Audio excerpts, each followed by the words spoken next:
boot it up. That's probably the alert. So what was the company, since we're shouting out good, nice people that you just said that was helping you with? Oh, you should have asked me that before we went live. I can look for it as we talk. But yeah, this awesome local company that I asked some questions about some tax things. And actually, I'm going to have to send it to you later because that whole conversation is archived somewhere. So, yeah, but a local tax company, I needed some help with some stuff and posted in this Facebook group, and a lot of different corporations gave a bunch of phone number or like gave different times of availability for like Zoom meetings and stuff. And this guy just reached out at like 9 p.m., explained the whole process in 30 minutes, and yeah, so really cool thing. And all he wanted was just, hey, shout out my company, like it. Just help out with a little bit of advertisement so that the next person knows. See, I like what you said where you want to become an asset to their company. Because, I mean, that really that's what it is. Like, if you have such a positive interaction with someone who is literally just trying to spread their name, that's the best asset you can have. Yep. Well, it's a delineation from everything that we've seen over the last 40 years. Because, I mean, when you're trained within corporations, all of their training is follow the templates, wear the name tag, smile and act happy, and maintain a certain level of equanimity until you're allowed to leave. Right. And we don't need you anymore for the night. And it's also brought on with the expectation of, if you break this contract, we can leave at any point. But if we do, then you no longer have the ability to maintain your current homeostasis at home, which is crazy. So, like, yeah. It is crazy, and it's so interesting. Do you look at a lot of other countries and how they kind of operate? Honestly, I've been really focused on Utah. Yeah. And, like, I've seen a lot of things on Facebook of what other countries are doing, and I mean, I heard amazing things about Norway. Yeah, that's what I was going to bring up. Is I don't know enough to really broaden the subject, but it seems like a lot of their companies in Norway and Finland and Sweden, they're very personable, and they understand that, like, at the core, unless you're doing something that you love doing, most people don't want to be spending 8, 10, 12, 14 hours a day working for a company that's not paying them. So they have, like, I can't remember, it's something like 100 some odd days off a year that are set, and they work Monday, Tuesday, have Wednesday off, work Thursday, Friday, have Saturday, Sunday off. Like, I honestly think that if we want to build a true, I don't want to say utopia because that will never happen, but if you want to build something that allows for your citizens to truly be happy, it is give us more freedom to be able to survive without having to worry about, I got to make sure I get my 40 hours. Yep. And that's the thing, is that even on an anatomical scale, the human body isn't equipped to maintain the same action for longer than 6 hours. Right. So, I mean, like, we should, I think the first thing is cut down at least 2 hours a day. And allow people to spend those 2 hours at home with family or doing whatever they want to do instead.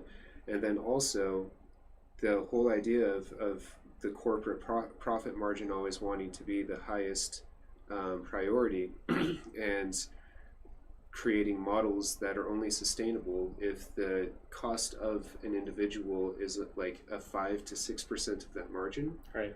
Like, those models are no longer viable at all. And so being able to redistribute more of that margin towards the actual employee during that process, and be willing as corporations to lower the profit margin of each interaction that is maintaining their infrastructure. I mean, those two things to me are paramount importance of first actions. And for the huge corporations that have billionaires or millionaires sitting at the table at the top, like, they've already proven that they can do that and not be too heartbroken over how much they're not getting in return. So, and I really think too, a lot of it turns into,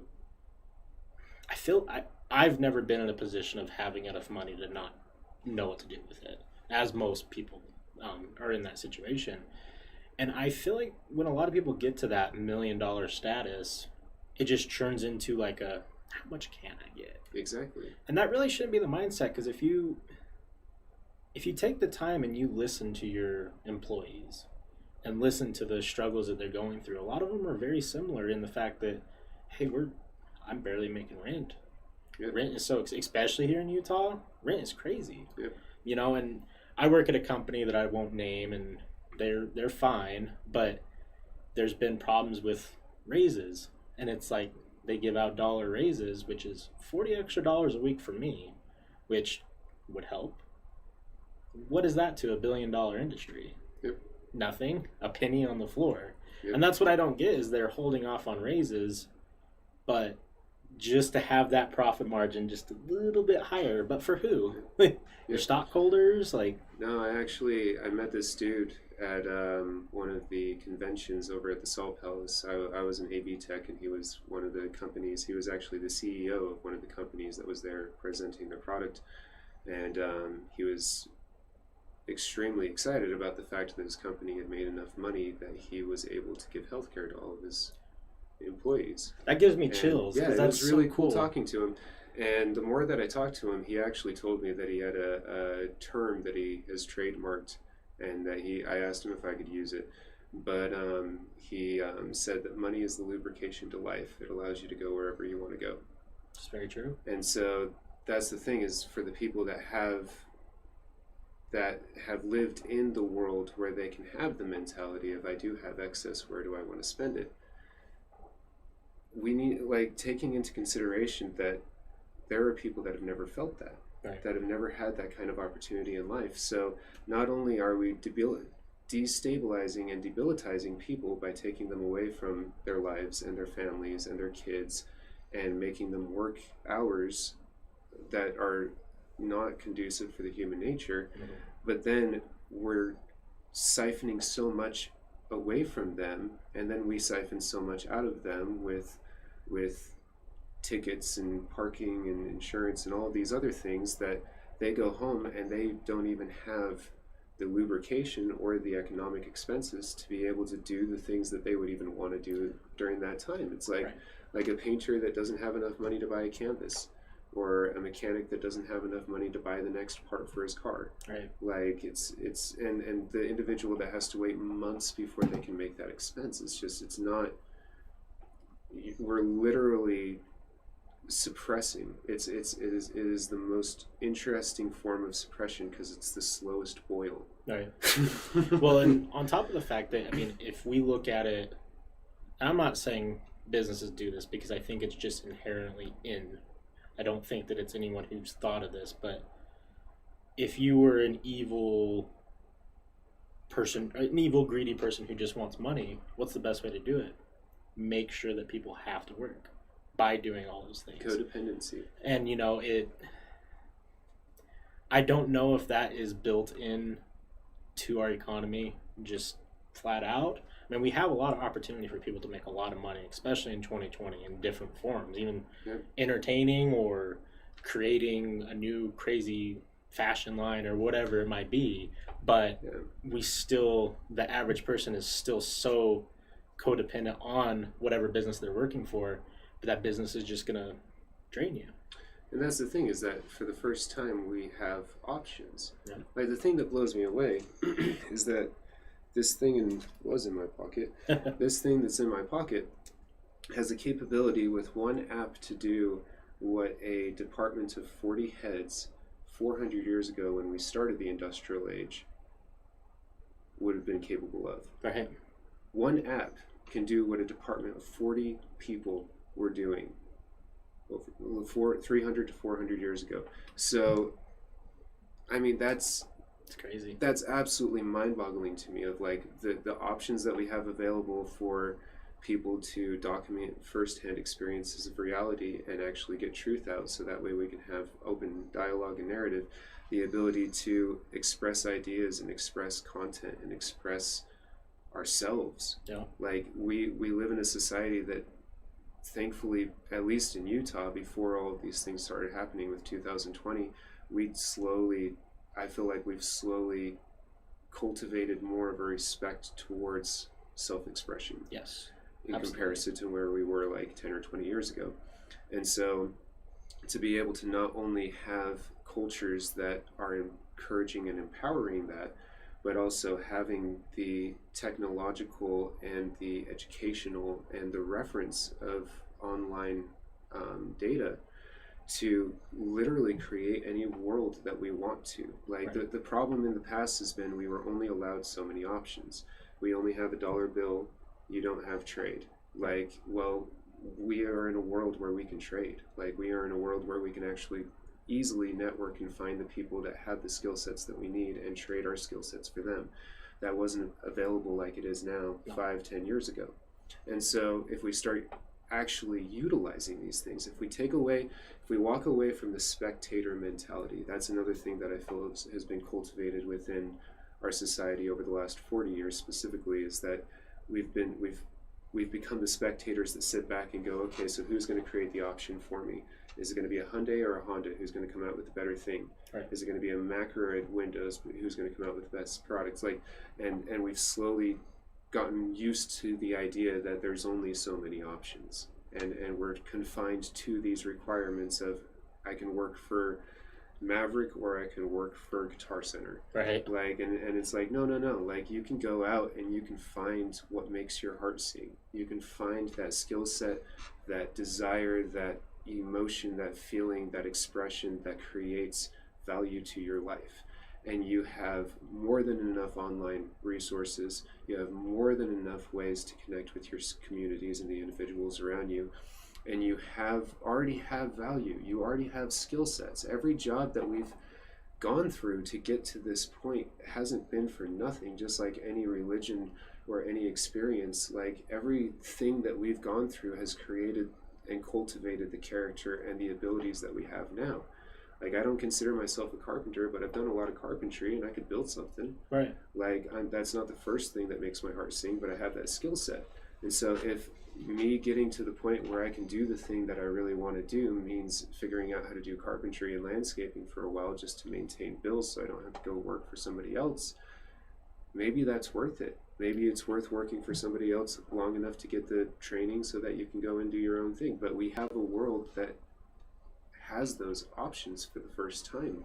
So to go off of what you said with this, we've become spectators, do you think that has also inherently made us like less willing to do things ourselves because we're so comfortable and so used to things just coming to us?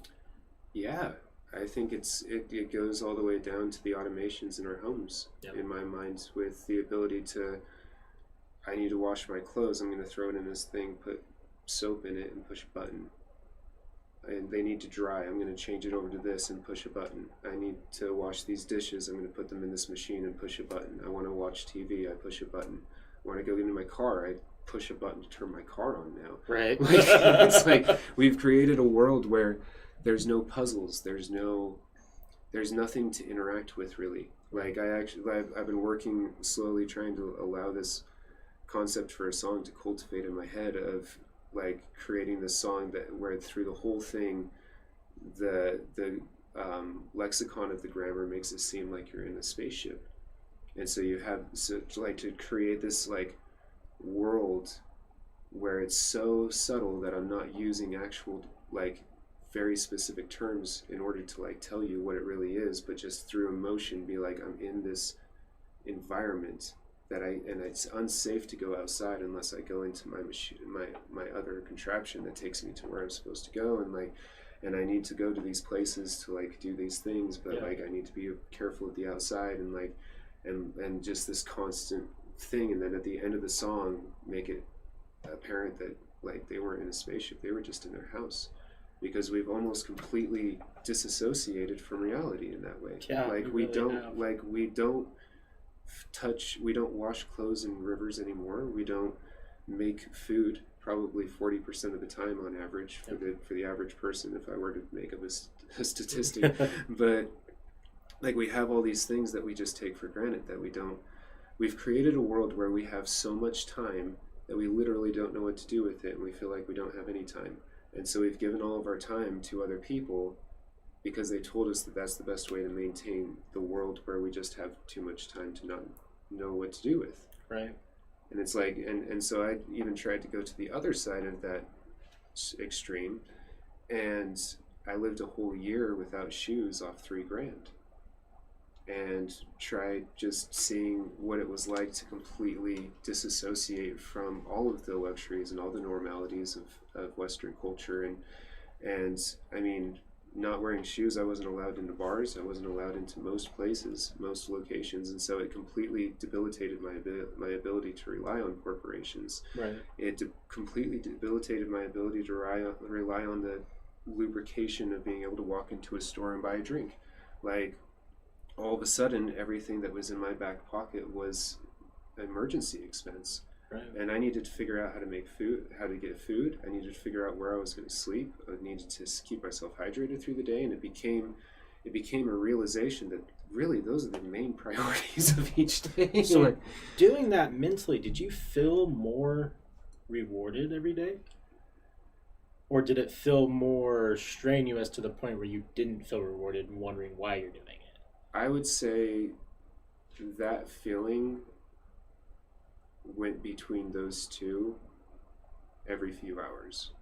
Okay. Because there would be moments where I would be so stoked that I was able to just sit at a park and just be able to just be luxurious and not have any desire, any like true peace. Really no cost. Like being analytical, like when I started learning business, my brain went to like, okay, so how much every day do I cost and how much every day am I making? Because if there's a corporate allocation per day, then there's a corporate profit margin that needs to be made per day. And if I am my own business entity as an individual that's maintaining my own house, my own car, my own phone, and my own life, then I need to think these ways. Right. If I want to stay on top of it and maintain a equanimity long term. Right. And so at the time, my cost of living was like $1,300 a month. And so I equated that out and was like, dude, I need to make like $40 to $60 a day. Yeah. Like, this is crazy. like, this is nuts, dude. Like, I take a day off and I'm immediately behind. Yeah.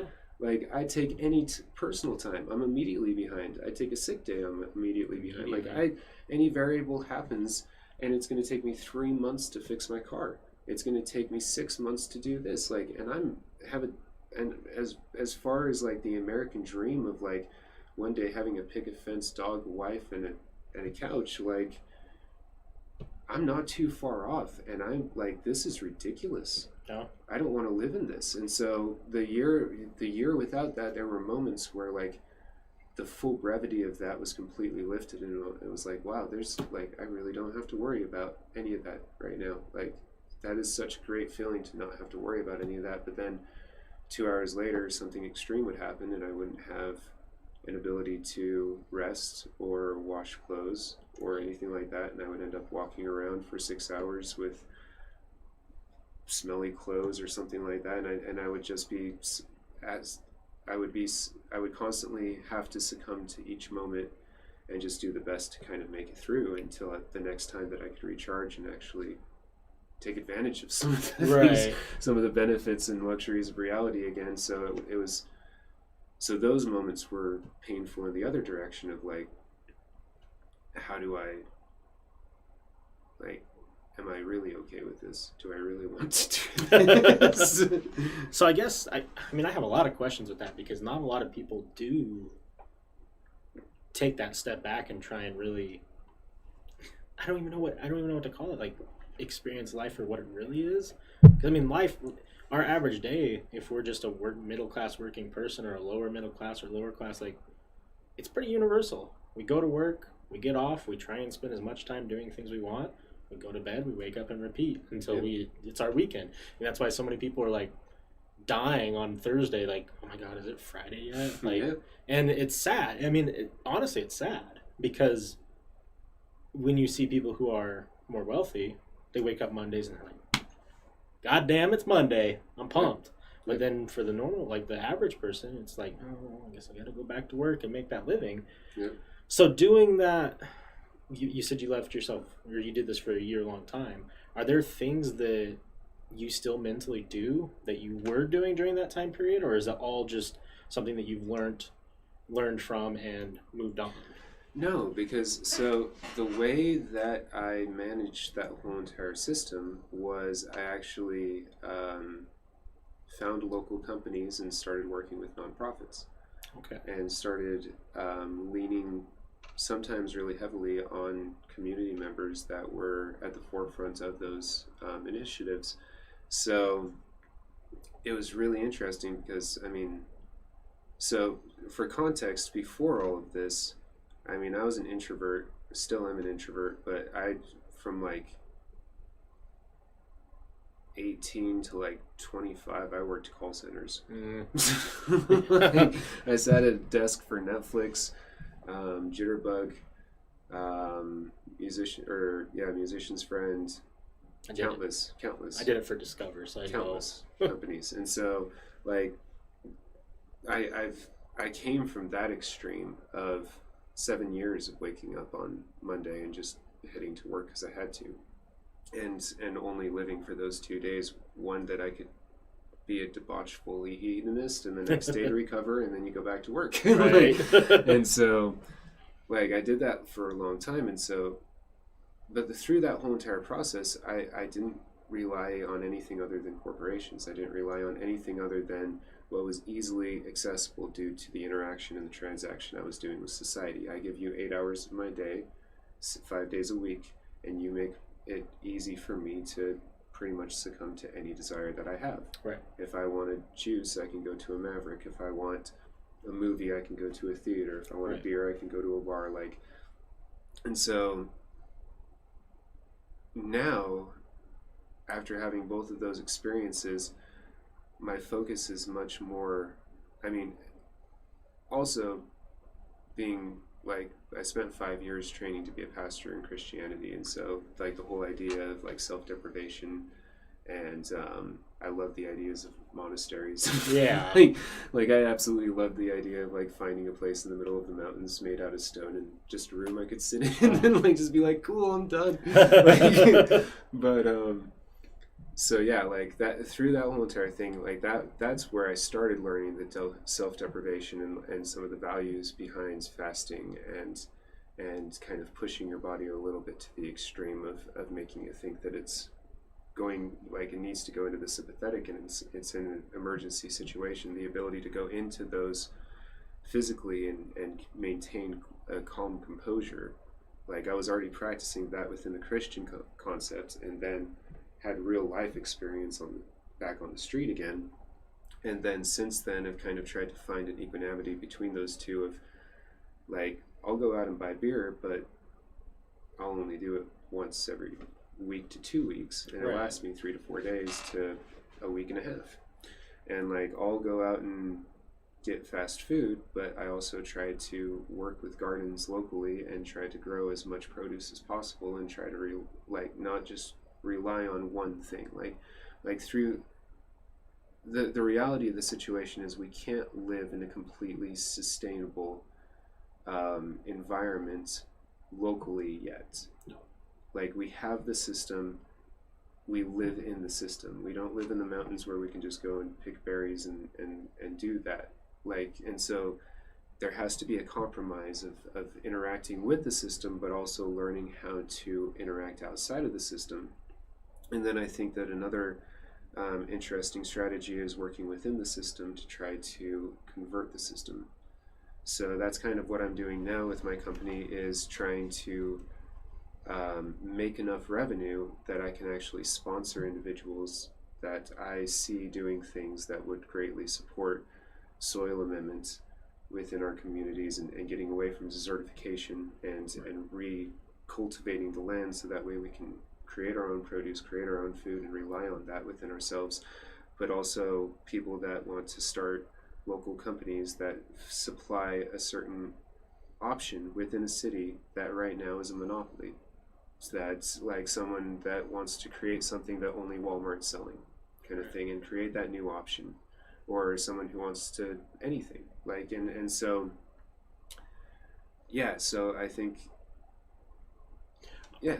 I heard this is a little off subject, but still goes along with the creating your own produce, that there was a lady, I believe that she was East Coast, but she had this idea of going to homes, renting out parts of their backyard for whatever the monetary value is, growing her own produce, and then either selling it back to the family they're renting it from or taking it to community centers or different things along that line. And I believe that not only was she making a very heavy profit, but she was feeding, it was like a large number of homeless, vets, different things along those lines who were struggling in that community.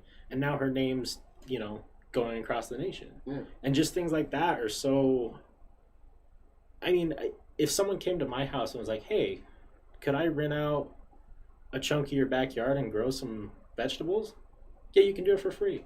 Yeah. I don't care. Here's the door. Here's actually the thing. I've been working with a group. So there's the Utah Permaculture Collective, which is a group that's been teaching sustainable agriculture just on local levels, just in your backyard.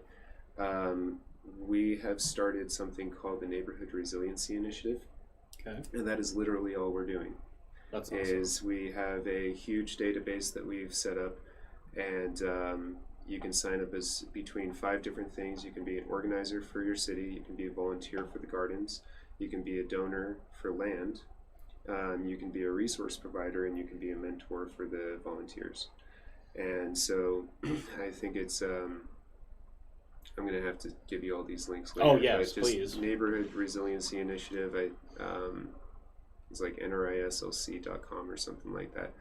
But if you look up Neighborhood Resiliency Utah, Neighborhood Resiliency Initiative, you should be able to find it. But yeah, like we've been at it for about, 2 weeks, a month, and I just moved, so I haven't been able to go to be in the Zoom meetings recently, but I'm assuming I wouldn't be surprised if we're 40 gardens in by now, if not more. That's So awesome. I mean, yeah, if anyone wants to get involved with that on a local level, that's happening right now. We're pushing that as intensely as we can. Right. And yeah, it's just it's the reality that if we have monopolies and they fail, we don't have options. So we can't trust systems that only have 2 to 4 options. Right. Like just like with the presidential election right now, we can't trust a system that only gives us plastic or paper.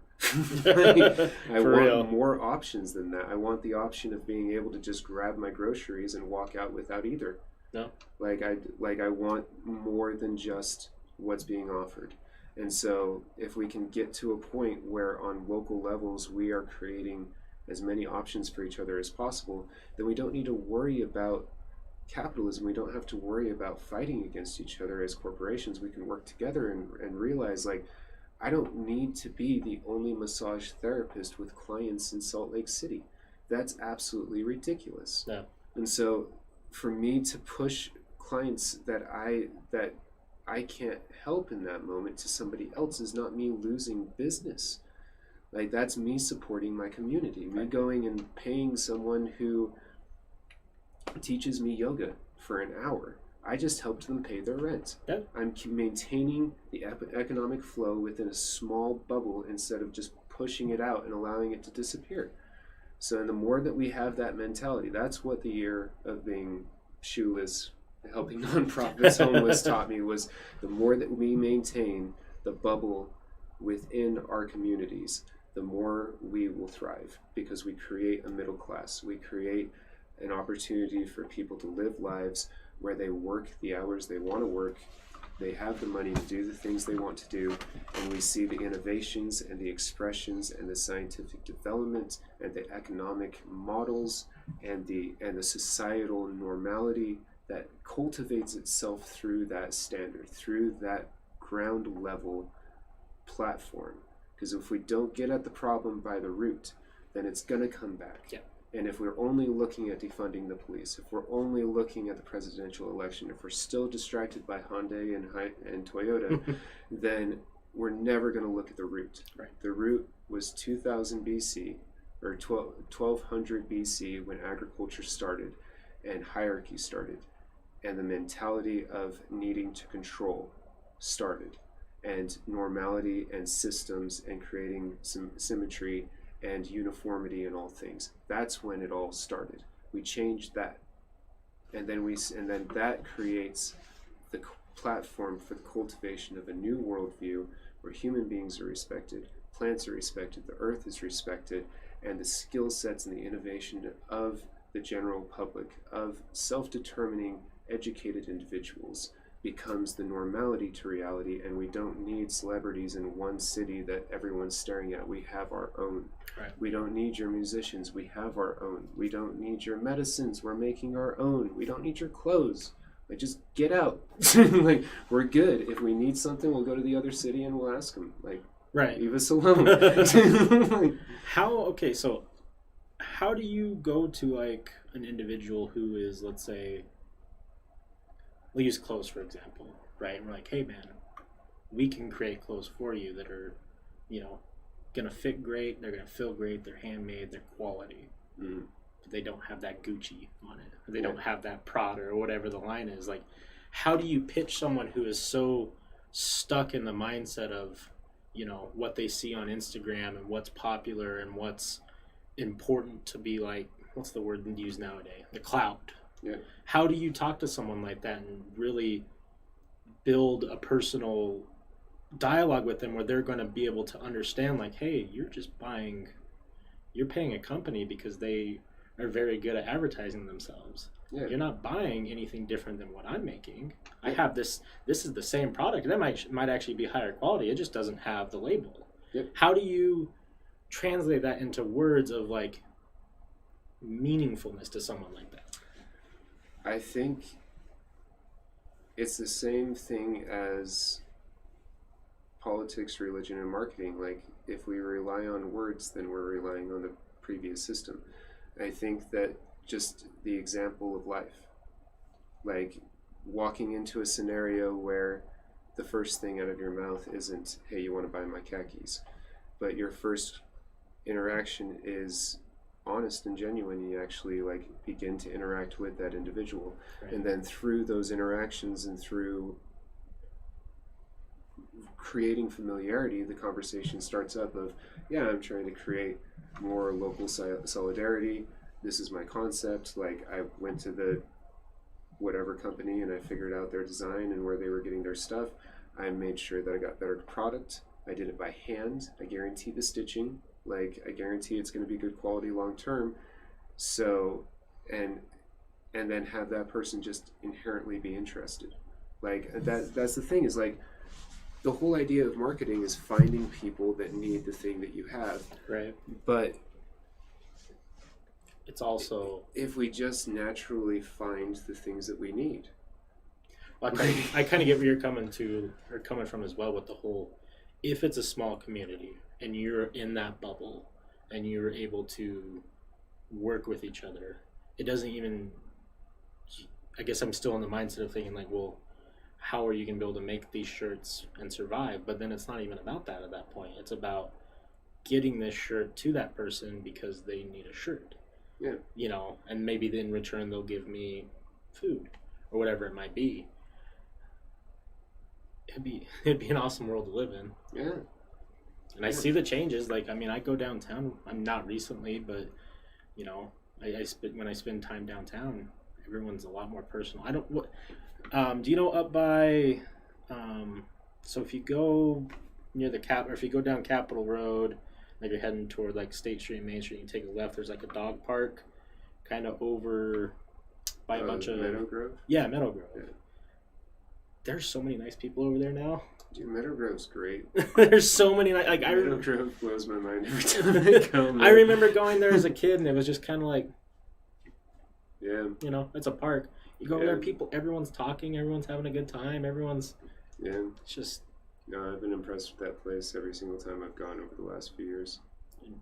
I think downtown, like you said earlier too, like, have you been in Utah most of your life? Yep. I have too. I don't know our age differences, but when I was, 14, 13, going downtown to the Gateway or whatever it was, like, it wasn't like what it is now. Like, it was very one-dimensional thinking. It was very not open forum. There wasn't art on walls. There wasn't people out there painting these beautiful, I guess tagging these beautiful pieces of art for people.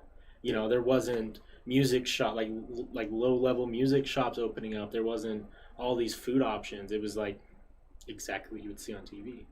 The same exact shops at every mall, the same exact shops downtown.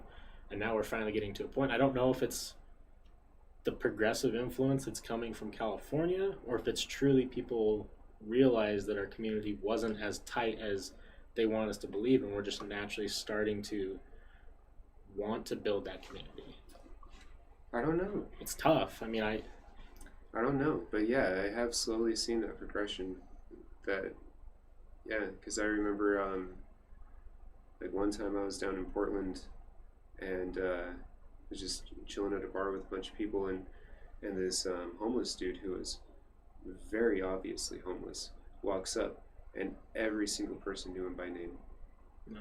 Every single person shook his hand, gave him a hug, half of them offered him food, and they just started chatting, and I took out my camera and I started to take a picture, and one of the other locals that was sitting at the table with me pushed my camera down. She's like, "What are you doing? That's inappropriate. You don't do that." And I was like, "No, you don't understand. That I've never seen that happen before. I want to encourage people to do this. I have never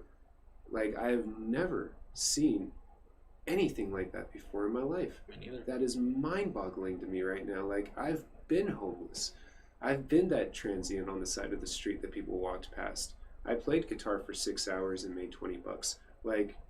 I've played that game, and that moment, just I started crying. I had to go outside and smoke. Jeez, man, that was a moment in history that I'm never gonna forget. And I'm beginning, especially with the coalitions that have happened recently with the homeless, with the road home shelter closing. I'm beginning to slowly feel that here. Slowly begin to see the evolution and the cultivation of that same mentality here in Salt Lake. 5 years ago, 2 years ago, 10 years ago, that, it was not as prevalent. I'm not going to say that it was non-existent, but it was not half as prevalent as it's been over the last while. The stand-up at Washington Park that happened with the road home, there's been community members that have been willing to put themselves on the line and put their everything on the line publicly, and try to do the best they can in these situations that we're seeing. Mm-hmm. And that kind of solidarity is just that. I'm encouraged to believe that will slowly permeate into regular life, and I think that's the main point of the coalitions. That's the main point of the initiatives. That's the main point of the current protests, is that when people stand up for somebody else and start advocating for them, I think that the underlying true desire is, I want to make you so aware of this that it changes the way you think at night. I want you to change the way you look at someone when you walk past them on the street, whether they're sleeping in a bag or whether they have different colored skin. You need to personally allow this to interact with your worldview. Right. And come to the realization that this is not just a spectation that you can spectate at. This is a voice that wants to desperately be heard. And if we give credence to that and show respect to it and gain familiarity with it, then we can encounter it the same way that those people in Portland did when that homeless dude walked up, with grace, with dignity, with respect, and with friendship, and with a relationship, and not with guns. Right. Yeah. not with apathy, not with a camera. Yeah. With no other action. We need a culture that goes beyond the interaction at a cashier check lane. We can't play that game on a personal level anymore. It has to become real again. I think too, I think for me, one thing that I've tried to actively do to better this over the past 5-6 years of my life, because it's always inherently been here in Utah. There's always been hate. There's always been bigotry. It's just underlined. My biggest thing is just trying to learn people's names going out. I think just even that, I mean, it sounds dumb, right? But like even that small effect of like you walk past someone that culturally might be way different than you. What's your name? I'm Wes. Nice to meet you. Yeah. What are you doing tonight? And not only has that allowed for me to make new friends, but it's shown me so many different perspectives. Yep. Which I think is one reason why there's so much problems going on in today's day and age is people don't have vast amounts of perspectives. They just have their narrow view of what they've been doing. Yep. And does that go back to corporation, that they're stuck and unable to spend the time to go and learn those perspectives? Maybe. But it's such small, easy steps, if you really think about it, that can vastly change how we interact with each other. Yeah, and for some reason, at least, and I'm speaking completely personally now, is for some reason I feel like I've been ingrained with this just negative outlook on that. Like I can't tell you how many times in public I've had anxiety attacks where I completely shut down and I'm not able to interact. I don't know what to say. Right. Like every single thing that comes to mind of what could be said in any discussion or interaction is completely just stupid and worthless. Like, and it's not worth saying. So I just sit there and don't say anything because I don't know what to say. And right. And like, yeah, but and so that actually goes into an interesting thing, because for me personally, that's the only thing that I've been able to find that counteracts that is the idea of cultivating the moments before they happen.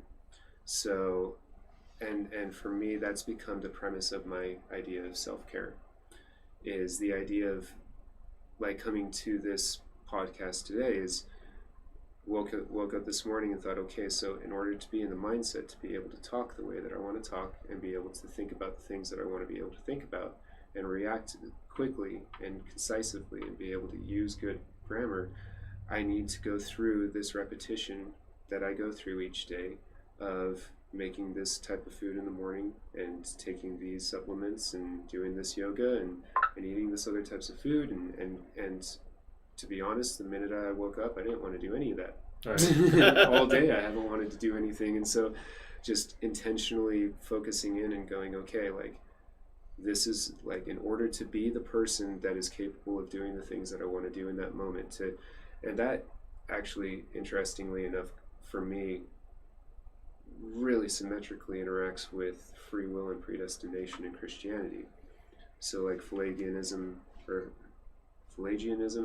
and Augustinianism or Calvinism and Arminianism, the whole idea of does God predestine everything and that's the way that he can prophesy things, is because everything's already written out and we're just players in a play thinking that we're making our own choices, but every single choice was already known, and that's kind of the only way that I see God being able to tell you what's going to happen in the future is if he actually knows. But then Arminianism is the opposite thought of we have free will, every single option that we creates, or every single option that's available in a moment creates a branch of possibilities. I mean, if you want to get into quantum physics, that's creating parallel worlds at that point. And there's a version of you, like in the quantum concept, there's a version of you within which each one of those realities that shows one of those other options, and now that reality just kind of branches out. But staying further into Orthodox Christianity, we can, like, the idea is that God is kind of up in heaven and he's watching all of these branches of these tendrils of these roots of possibilities playing out, and he's watching these little dots of each person going through and making those choices as they're going through those choices, and he kind of has to like twist the branches as he knows that they're going to happen in order to create prophecies, which is so not giving credence to either one of those, but looking at it from a practical perspective of if I had not done any of those things to prepare for this, would I be able to react the way I am right now? Right. Would you have been able to even want to get up enough to come do the show? Exactly. No, I get where you're going with the comparisons that, and I agree with you in a sense that for me myself, like I try to not be routine, because for some reason for me routine freaks me out. I don't know why. I feel like if I'm in too much of a routine that my life will slowly just start becoming the same day over and over, like a groundhog. Yep. But at the same time, when I'm the most productive is when I follow schedules. Yep. When I follow things, and it makes sense. Yeah. So I want to talk about the Christianity thing. You said you spent 5 years practicing to become a priest or a pastor. Yeah. Sorry. Yeah. I mean, we don't have to get into religion talk, because I know that it's, for some people it's touchy, some people it's not. Is it something that you stopped pursuing because of different viewpoints, or is it something that I'm just curious? Because I religion for me, to give my background, I'm not religious. I don't give myself a title of atheist because I'm not anti anything. I believe people should be able to do anything they want that makes them happy. But I wasn't raised religious, and I've never had a religious experience where I thought like, okay, well maybe there is something. So I love hearing perspectives that either from people who are formerly religious or currently religious that kind of has turned them into who they are today. Yeah. So I would say that so for a full background, I was raised Mormon. Had a moment at 12 years old where I had a conversation with my bishop at the time, and he walked me through Spencer W. Kimball's Miracle of Forgiveness and was like, here's the 5 steps of becoming clean and repenting of sin. And analytically I went home, and so I did a test, and I wrote out 3 pages with 56 lines down. I remember because I was counting the lines consistently, but 3 pages front and back within this binder, 56 lines, a sin per line. And then I had to write down everyone that I affected directly, and then I had to write down everyone that was affected not indirectly. So those are the first 3. And then the 4th step was I had to atone to everyone on my list. At the very least, call them and say that I was sorry. And then the 5th step was don't do it again. And so I went through this list of front and back 56 lines down on both sides, and thought to myself, there is no practical way I'm going to spend the rest of my life. Like, every time I sin, I have to do this. Right. Like, this is the expectation of one of our prophets based on one of his books that he published. Okay, I'm done then. And I just kind of, and like that really screwed my mentality, because at that point it was like, well, God hates me because I can't atone. What do? I'm already baptized. I'm screwed, man. Like, that's it. Game over. And so by 16, I wasn't going to church anymore. 18 to 20, I went on a binge, a homeless binge with a lot of drugs, and made a lot of stupid choices. And then 20 years old, I had this crazy moment in a jail cell, and walked out of it and had 7 felonies dropped down to 3 misdemeanors, and walked into a church 2 weeks later. And a pastor was up at the front talking about being born again and how your world changes and all this stuff. And I was like, well, yeah, I'm sober and I'm not withdrawing, and like something changed, something happened. Like, I don't know what it was, but yeah, like it clicked. Let's do something about it. So, but I immediately went straight into the doctrine. The very next day I sat down with this kid and we went through the Bible for 3 hours.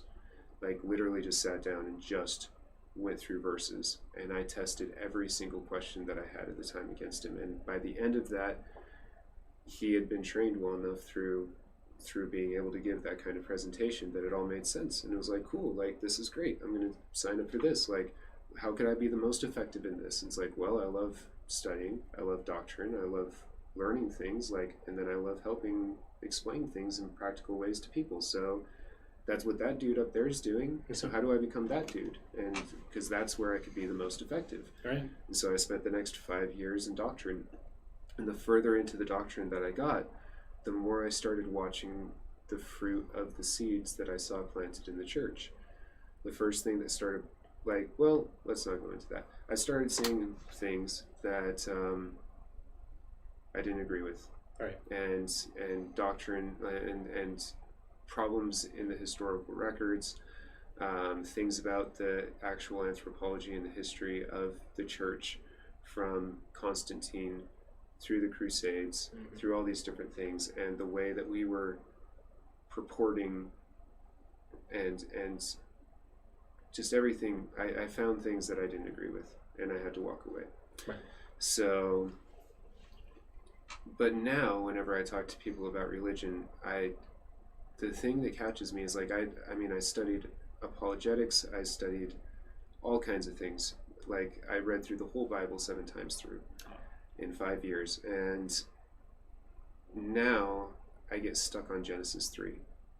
Like, each time that I try to study, each time that I try to work on within that realm of and that lexicon, I always end up getting stuck on Genesis 3, because in Genesis 3, God creates Adam, and then I like sometimes imagining narrative and dialogue of what's happening in that moment when I'm reading the Bible. It's helped internalize and personalize the moments more clearly. Okay. Thinking about it in real time and thinking about what could have, like, how that situation could have actually played out. So, like, imagining Adam standing there, and then God says, all right, dude, like, we're going to go and we're going to say the names of everything I just made in the last, like, so many days, man. Like, I've been at it, bro. Let's go. So, like, they go through and there's some theologians that will encourage the idea that the whole world was the Garden of Eden. Right. That in order to have a perfect environment for Adam and Eve within that garden, you would have to have that permeate throughout the whole ecosystem. And so the idea that the whole world was this ecotopia of just beautiful, pure, fresh, just oxygenated world with no chemicals, no toxins, no synthetics, nothing polluting. Like it was just natural systems all the way through. And the idea that Adam was able to just go through and say the names of everything, like possibly things that we still haven't found under microscopes, he could have been allowed an opportunity to become acquainted with. And then after this whole process, God sits down with him, and once again, imagining narrative, I can see God saying, okay, so what was all that for? That possibly took a long time to do. Right. that possibly like was like multi-day backpacking trip, like 2-week, 4-week excursion. Like Pacific Coast Trail means nothing compared to this concept. Yeah. So at the end of the whole process, I can imagine God sitting down and saying, what did we learn? And Adam goes, the names of everything, right? And God goes, yes, and what is a name? What is my name to you? An opportunity for friendship, an opportunity for an acquaintance. What is someone else's name to you? An opportunity for a familiarity, an opportunity for a relationship, an opportunity for time investment. And so now you know the names. Now you can cultivate that. That's your job, Adam. You cultivate that. You cultivate those names. You cultivate the relationships. You cultivate experience, not just interactions, experience. Right. Not 10 seconds, not 10 minutes, not 15 minutes. You can actually interact and live and experience and be with this creation. This is your purpose. This is why I created you. This is why I created all of it. And then Eve steps into the story, and then the snake steps into the story, and then the apple steps into the story. But before any of that drama in the biblical narrative begins, there's a moment that I get stuck at every time I open the Bible and I try to read anything, and I look at that verse and I think that, like, this should be the first thing we talk about. This should be the first thing that is encouraged within Christianity, especially now where we have a virus that was, I mean, we could argue engineered by Mother Nature. Right. Given the perfect petri dish of an opportunity to create and cultivate this virus, nature created it. And now we as a whole entire world are interacting with this. And so to me, that's nature calling out and saying, I need you to pay attention. I need you to learn my name again. I need you to learn your anatomy. I need you to learn nutrition. I need you to learn ecology. I need you to get back to the roots of soil and learn what good, healthy soil means. And if you're not going to do that, then I'm going to get your attention. Right. It's the same thing with George Floyd. We need justice. We need equality. We need equal punishment for action, both for the police and for general civilians. If someone does something, they should be treated the same in that situation as someone else who does that same action, who is not directly of the same descendants, that is not directly like even though there's variables between these two, if these two people are doing the same thing, they need to be treated the same way if they're breaking the law. First, and then second, if a cop oversteps bounds, that needs to be addressed immediately. And so it's the same thing with nature, it's the same thing with the protests, it's the same thing with each other in our interactions on an individual level. It's the constant cry of, look at me, I'm not just the cashier, I'm not just the plumber, I'm not just the store clerk, I'm not just behind the counter, I'm a human being. I have emotion. I am reactionary to my environments. The earth is screaming this out. Like, people of diversity are screaming this out. And I feel like everyone in a way has had an opportunity to feel it through the last quarantine of knowing what it's like to want to desperately need to be expressive and have someone there to do it with. And so if we start interacting with all levels of reality with that mentality. To me, it's animism. The basis of my platform for my own personal worldview is the concept that every single level of this reality has a level of, because it interacts with reality, has a level of consciousness. So my pancreas could feel a certain way, and if I'm aware of what my pancreas feels like, I can tell if it's starting to feel a certain way. I don't have to wait for the symptoms. I can know what health feels like on a more vital level and valued level than just driving around a car or a body that's just waiting to break down. Right. Like, and so if the pancreas gets angry enough, the whole system's aware of it. But the pancreas might have been quite aware of itself long before the rest of the system was aware. And so if you treat that as its own conscious thing that you can connect with and interact with, like, and then you look at the same thing with a plant and be like, you actually grow. Like, you're determined by the things in your soil and the air and the water and the heat that you get. Like, this is like, and talk about like sheep and like, in like the whole concept of sheep is someone who's completely has to succumb to the environment. Right. Like, they don't have a way to defend themselves. Like, if a sheep is defenseless, what is a tomato plant? Like, it can't even move. So if we're not if we don't even take the time to try to like interact with that and figure out what it actually needs to grow well, I mean, that is the most defenseless of all creation that I've been able to find, that exhibits the most beauty when you actually take the time to cultivate it. All right. Yeah. Gotta say, that whole thing was so well put. I mean, it really, I just it's emotional to like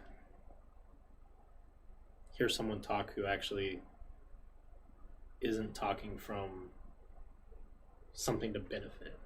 Yeah. You know, you're literally just saying what needs to be heard. Yeah. And that's the thing, is at the end of the day, whether everything burns in a lake of fire like the Bible talks about, or as we had the washing with the flood, now we have the burning, or if we go into a sustainable ecological system that maintains our world, like, we really have two options. We either burn it all down and allow it all to pollute and just become completely worthless, or we revitalize it, regenerate it, and become a garden again. But the great thing about both of those realities is that in either one, there's no desk with a plaque. No one in the end will take credit. No one in the end will be able to take full credit. Like, both of those are culminations of so many actions done by so many individuals that not one person will ever be able to then say at the end that they sat on the top of the statue and was revered. And so wanting self, there's no need for self at that point to a degree. The whole idea of a company is to get you to believe their mission, right? Right. The whole idea of religion is to believe the mission, right? If you have your own mission, then you can get out of the way. That's so true. And if the mission isn't yourself, and the mission is just to create something that you see as valuable, that's what missionaries do. That's what people who go around door-to-door sales. Yeah. That's what all the companies have been doing. That's what all these people have, that's the whole marketing agenda. Is go out and share the worldview, because the more people that believe our worldview, the more people that will act accordingly to that. So teach people that they need Apex. Teach people they need Vivint. Teach people they need Christ. Teach people they need Buddha. Create the codependency. Let's continue this process, right? But to actually sit down and be do it yourself. Learn how to do it yourself. Empower yourself. Level up in reality. Figure out how to make your reality better. How does your psychology associate with your nutrition? How does your lifestyle associate with your mental psyche? How does, what is the congruencies of your reality that are tangible? How do they interact with each other? How do they intertwine? How do you benefit that system? What needs to go? What needs to be added in? The amount, the simplest way to say it is, if we take the mentality away from, I need to help a corporation make a lot more money off of what I do for them than they're going to give me, to the idea of how much could I support myself long term by creating the infrastructure for myself that company capitalized on and then fired me because I finished the job and I made whatever they needed made to capitalize on that situation. I was a cog in the machine. What if I created my own machine? I know what the machines look like from the inside because I've worked for them. So let's create it for myself. Yes, initially you'll put in 80 hours a week. Sure. And you won't make any money. But that's the problem. But that's the thing, is that company, the CEO of that company put in those 80 hours a week until he was able to employ you. Yeah. And so the long-term investment of and that's what I'm saying with the compromise of living within the current system is you can't just jump straight into it.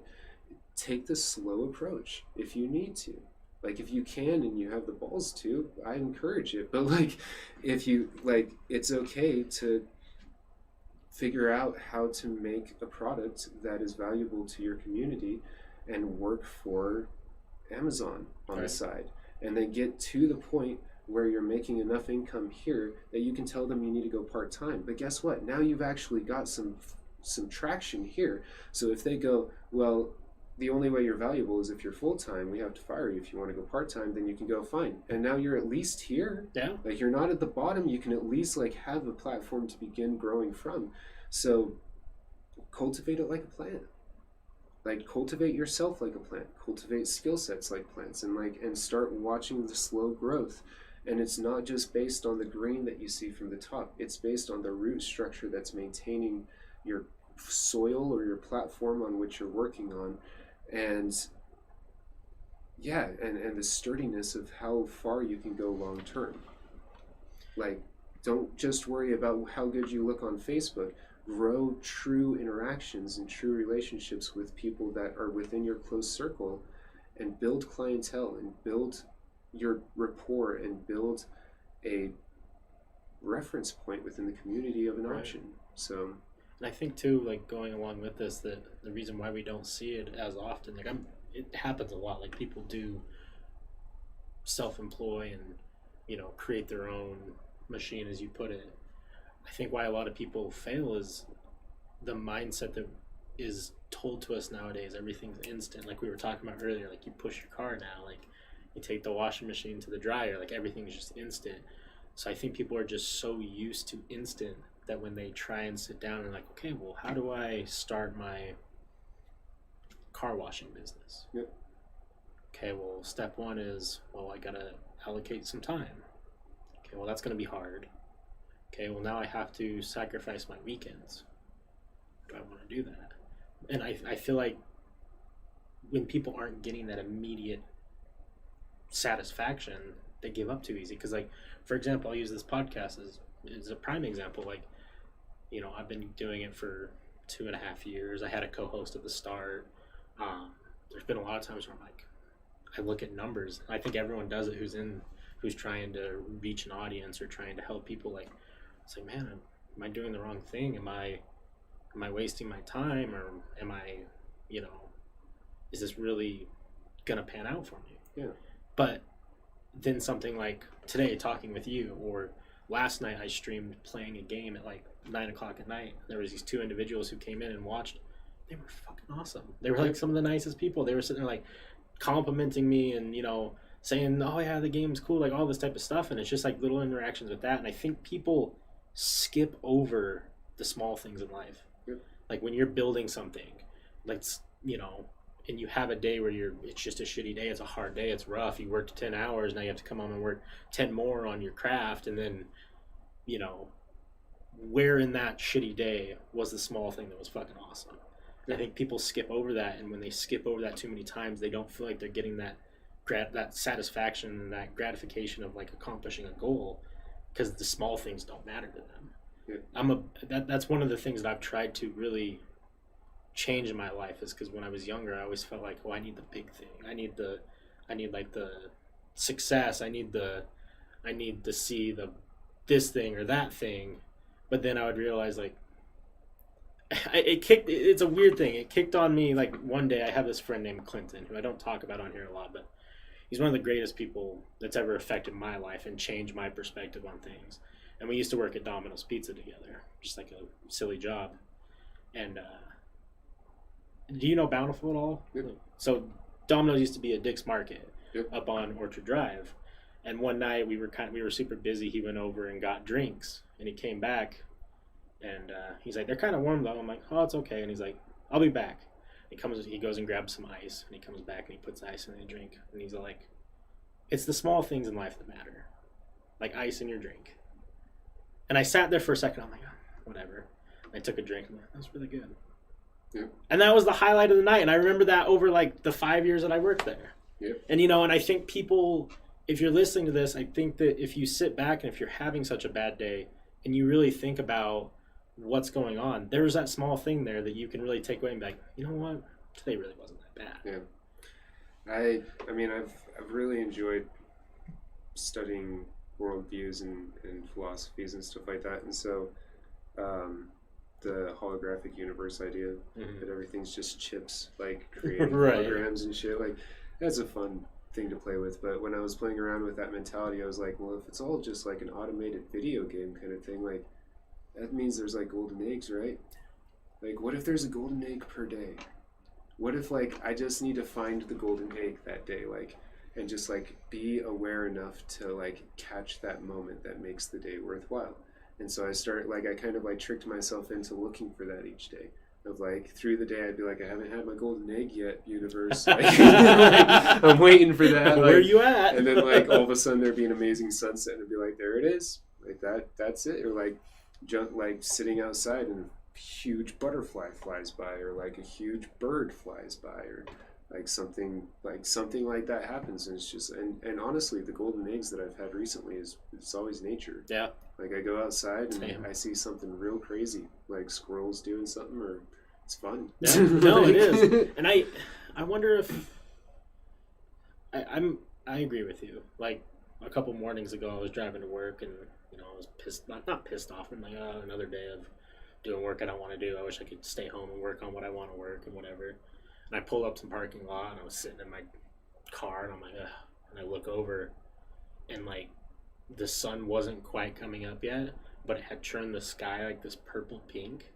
And I sat in my car and I just looked at it for like I was late to work. I showed up 5 minutes late to our morning meeting or whatever. I'm like, why are you late? I'm like, I was out in my car, lost track of time, you know? And like, didn't sleep much last night. Don't worry about it. But the golden egg thing, I think, is true. Like, you could have as bad of a day as you want, but there's always something that can change it. There's always, even if it's something dumb like a sunrise or a sunset, or, you know, I think people take for granted how beautiful just visually looking at something is. Not only like finding an awesome person, or, you know, reading a piece of literature that changes your whole entire life, or listening to a song that you all of a sudden listen to 45 times that day and you're like, I can't even comprehend everything that this song's trying to say. Like, I think that really, for me, is self-help, and has really progressed me to become not only more aware of like what I want in life, but to give me a form of satisfaction in a world where if you aren't going out to find it, it's kind of hard to get. Yep. And I think that trying to spread that message to people seems easy, but I just don't know. I don't know how to tell someone like, hey, take 5 minutes of your day, go outside, go for a walk. The way that I articulate it is you have dirt magic and you have McDonald's magic. Okay. So McDonald's, if I'm hungry, I could go over to McDonald's and in 3 minutes have a McDouble in my hand, right? Right. If I'm hungry and I just have dirt and seeds, in order to get something to grow out of the ground, it could take 2 weeks, it could take 2 months, it could take 3 years with some plants. Right. And so, like you were saying before we started the podcast, of like, or maybe during, but the difference between buying produce from a store and actually eating the produce that you grew and took out of the ground and ate for yourself, like there's a huge difference between those two, and it goes directly into the immediate gratification thing of like, I mean, that's been the hedonistic tendency that we've been taught as a society, is that if it's not immediate, then I need to find a faster option. Right. and everything is paramount that I can maintain a fast schedule because I need to get back to work. Right. And so, like, having that mentality of like, and allowing that to permeate into regular life, and like your question of like, how do people create the mentality to become the business owners that can slowly grow a business and grassroot it long term. To me, that's a good first practice, is like, through your day, ask the question, like, when you have a dish full of sinks, or a sink full of dishes, right. and you have an option of, do I put all of these in the dishwasher, or I do it by hand? To me, it's like, well, one's McDonald's, happens quick, it's real easy, I can just jump straight back into the other thing that I do. The other thing is dirt. No. Like, it's meditative, it's deliberate, it takes time. You know, I'm going to have to siphon and allocate through the rest of my day so that I can actually do this. I need to consider the amount of energy that I'm going to be putting into this. Like, well, washing dishes, but like going out and landscaping, or doing a bigger project, or like even different forms of self-care for me. I think about it as, do I have the energetic investment to do this and then be accountable for the rest of my day? Like, can I do a hardcore workout for 45 minutes and still show up for the thing I'm going to show up for 2 hours from now? Right. And so that slow dirt magic teaches the idea of allocating overall investment, not just financially, but time. Like, one of my favorite verses in the Bible that I still think about a lot is the verse that talks about the man that starts building the tower in the middle of the city, and then he gets halfway through the tower and he realizes he doesn't have any more money, he doesn't have any more resources, and he can't finish his tower. And now this thing that was meant to be this grand form of like expression, right, is now half finished and is in direct view of everyone, and they all can see that he wasn't even able to finish the one thing that he was trying to do. And so thinking about it from that perspective of like, slowly starting to cultivate the mentality of understanding investment and taking in a full account of that investment. Right. And for me, the small practices through my day have turned into sitting down and like deciding, do I want to write a CD? I want to write a CD. I want to write some songs and come out with a thematic theme album. And instead of just sitting down and being like, okay, I'm going to write the first song right now, like, because I feel it, and all that stuff, I'll sit down and I'll actually go, okay, so what's the overall general theme? What am I going to do here? Like, create a story plot for the whole entire concept beforehand, and then sit down and actually look at it and go, okay, that's going to be like 3 months worth of stuff. I'm going to have to contact 4 people and get them to collaborate because I can't do the things that they can do. I'm going to have to do like all of these other processes. Here's the possible economic cost that this could turn into. Here's the full-time investment cost that I'm looking at. And then a lot of my projects at that point, I'll keep all of that data and I'll just file it and go, I don't have the bandwidth to do this. And so I'm not even going to start it. Like, even though I've got all the lyrics going through my head and I could write all the chords out right now, like, I'm not even going to touch it until it's time. And it's difficult. It's really, really difficult, but it helps me strategize per day, because that's the other side of independent entrepreneurship that I found, is that the biggest fear is building up enough traction to be stable, right? Mm-hmm. What do you do when you have so much traction that you're overwhelmed? When do you start, like, how, like, you think it's difficult finding clientele, it's even harder to say no to them once you have them, like, because you just don't have the bandwidth to deal with it. And so, like, per week I'll sit down and go, okay, I can do this many massages, I can do this many videos, I can do this much time journalism, I can do this much time researching distillation and figuring out how to make oils and stuff. And I'll allocate through and be like, okay, this is my bandwidth. And once I hit my bandwidth, I start telling people no, and I start scheduling for the next week. Right. And it's extremely helpful to be able to really sit down and be like, okay, like, if I'm going to do this much this day, I'm going to need 4 hours this day to recuperate from that. And so I can't schedule. Like, once I get booked, I gotta stretch it. It's so interesting hearing you explain that, because of even what you said earlier, like, you're, you know, a lot of, you were talking about your pancreas, and you're able to, your whole body, you kind of, it seems like you know it more than I think an average person knows their body, and being able to know, like, okay, well, if I do 4 massages today, I'm going to need time to recover. And I wish that I could get to a point like that, because that's the biggest problem that I have, is I don't say no to projects or time, because I think, like, oh, I'll just fit it in, and then I end up half-assing it.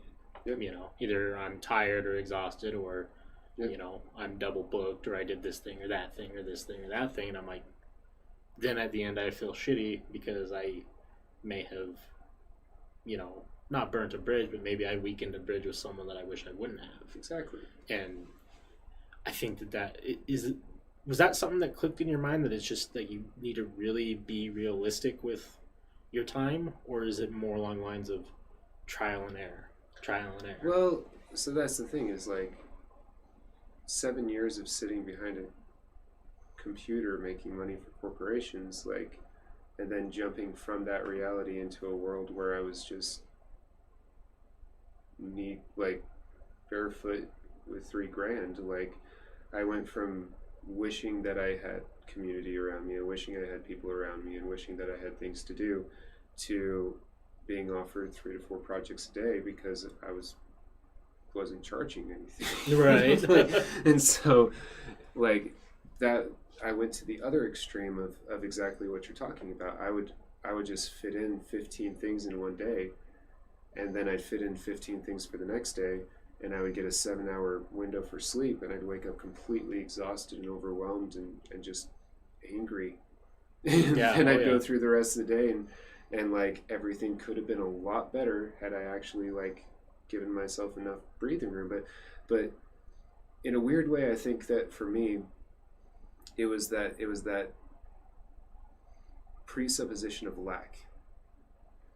The idea that not just like that's instilled, I think, economically through minimum paying wage jobs, but it had also permeated into social life for me of like I'm always alone. The people that I'm interacting with are just people that sit next to me at the call center. Right. Like I don't actually have any real interactions. I don't really have anyone who really cares. And so walking into a world where all of a sudden a lot of people wanted my time and wanted me around because I was willing to put in effort and put in time, like I was almost like, and in a weird way the deprivation came in as well, where it was like if I deprive myself by always taking advantage of the opportunities, then I'll always be part of the group and I'll be in the community and I'll be able to hang out and I'll be cool and I'll be invited and I'll be a part of the whole entire thing. But if I, and I saw this in Christianity too, if I take a break and I don't come for a little while, like I might not be invited next time. If I don't help this person, then they might not want to be my friend. Like if I don't do these things, then I'm not going to get the conditional responses that I expect, because there is no such thing as unconditional love. Right. Like I have to be good enough to receive. And so if I don't sacrifice, then I won't be worthy of the recipients of whatever I've done. And so I went to the extreme of just pushing myself as hard as I could every day, like harder than I ever done for any corporation. And I wanted to make that a point of I'm going to work harder for free with the mentality that I'm on a job right now than I ever did for anyone making money. And I'm going to teach myself that, and I'm going to instill that within myself through this experience. And so, but then by the end of it, I was left with the realization that I had completely gone into the masculine mentality of analytics, strategy, and move as quick as you can, get as much done, and just rock as hard as you can, and completely walked away from all femininity of self-care, right, self-worth, self-value, self-determination, being self-conscious, all these different things. I was literally distracting myself through all of that and ignoring everything that was going on. And so when I came to that realization, I was like, okay, so I need to figure out what the body actually needs. And that's when I went into massage school.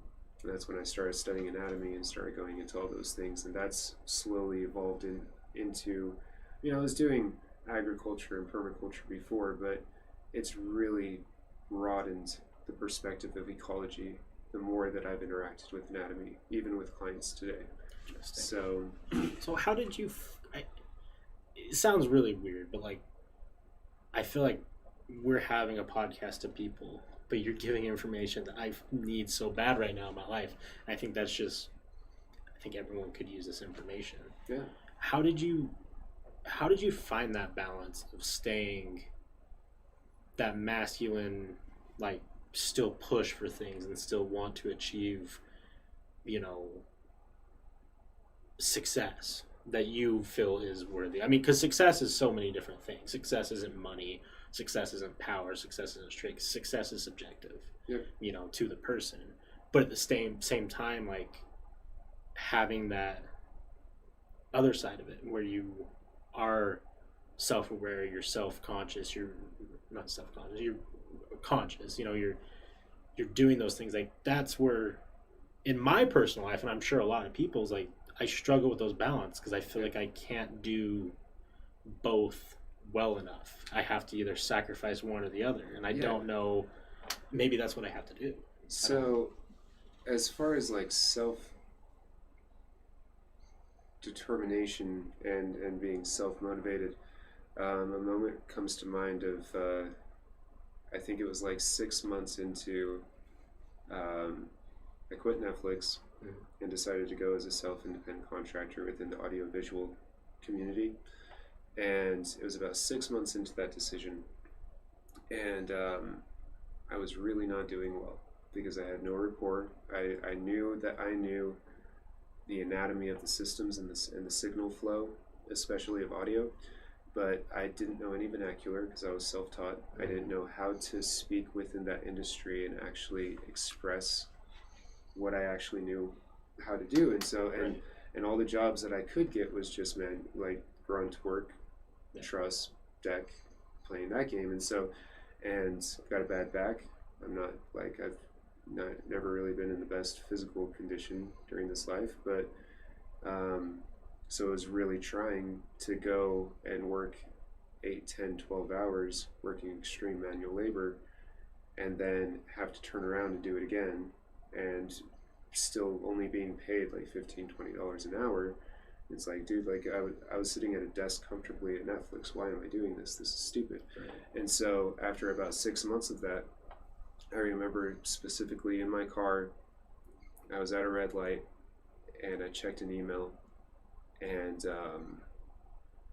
I was on Craigslist constantly every single day, just finding different companies. I had all these, like, I had this technique where you can't actually talk to the company on site, but if someone is a representative of a company on site, I would just write down the name of the company on their car, on their thing. I would just make a note in my phone, and then I'd go home and find them online and throw them the resume. Yeah. Like, I didn't poach you on site, like, but I know that you're here now, so I want to work with you. Right. And so I had like 4 or 5 emails from Craigslist and from companies that I was going for, and all of them were saying no. Every single one of them were like, yeah, we're just not interested. And I had no jobs lined up. And I was already in extreme pain, and I didn't know what I was doing. I remember sitting at that light and going, you know what? I don't even care. I'm going to get on Facebook. I'm going to go home. I'm going to buy McDonald's. I'm going to veg out. I'll go find a job in 3 days. Like, I'm done with this. This is stupid. I can't do this. This is way too hard. This is just ridiculous. Like, the amount of time it's going to take for me to even get enough rapport behind my name to actually work within this industry and do the things that I know how to do is going to take years. I don't want to do that. This is dumb. I'm just going to go get a call center job again. And I remember sitting there and thinking, if I do the same thing and expect different results, it's insanity. I can't do that. And so am I really willing to go back? Like, count the real cost here. How high is that tower? Do you really want to make that decision? How difficult is it to get back on Craigslist right now and try again? This is not a problem. This is a puzzle. This is a step. It's difficult. It's strenuous. It will pass. What are you going to do with it, though? Right. Are you going to step up and do it? You're 6 months in. Is it worth it? Or is it worth it to sit at a desk again? Right. What do you really want to do right now? And I got back on Craigslist, and I kept on looking, and I kept on pushing, and I, like, every single day. And was it perfect? No. At one point, I spent 2 months building mobile housing because I just could not find any contracts. And so I went back to a full-time job for a period of time. So yeah, so as far as like pushing yourself in that way, but balancing it with the feminine, I mean, that's what I'm still learning now is, and I think that the most empowering thing within that realm for me has been beginning to understand what things do. Like what a tomato does inside of you, what an apple does inside of you, what the chemical compounds and what the nutritional response, and like, and just figuring out basic things like fruit activates your digestion. So for someone who has problems eating because of stresses and anxiety like I do, I try to make a shake in the morning with fruit.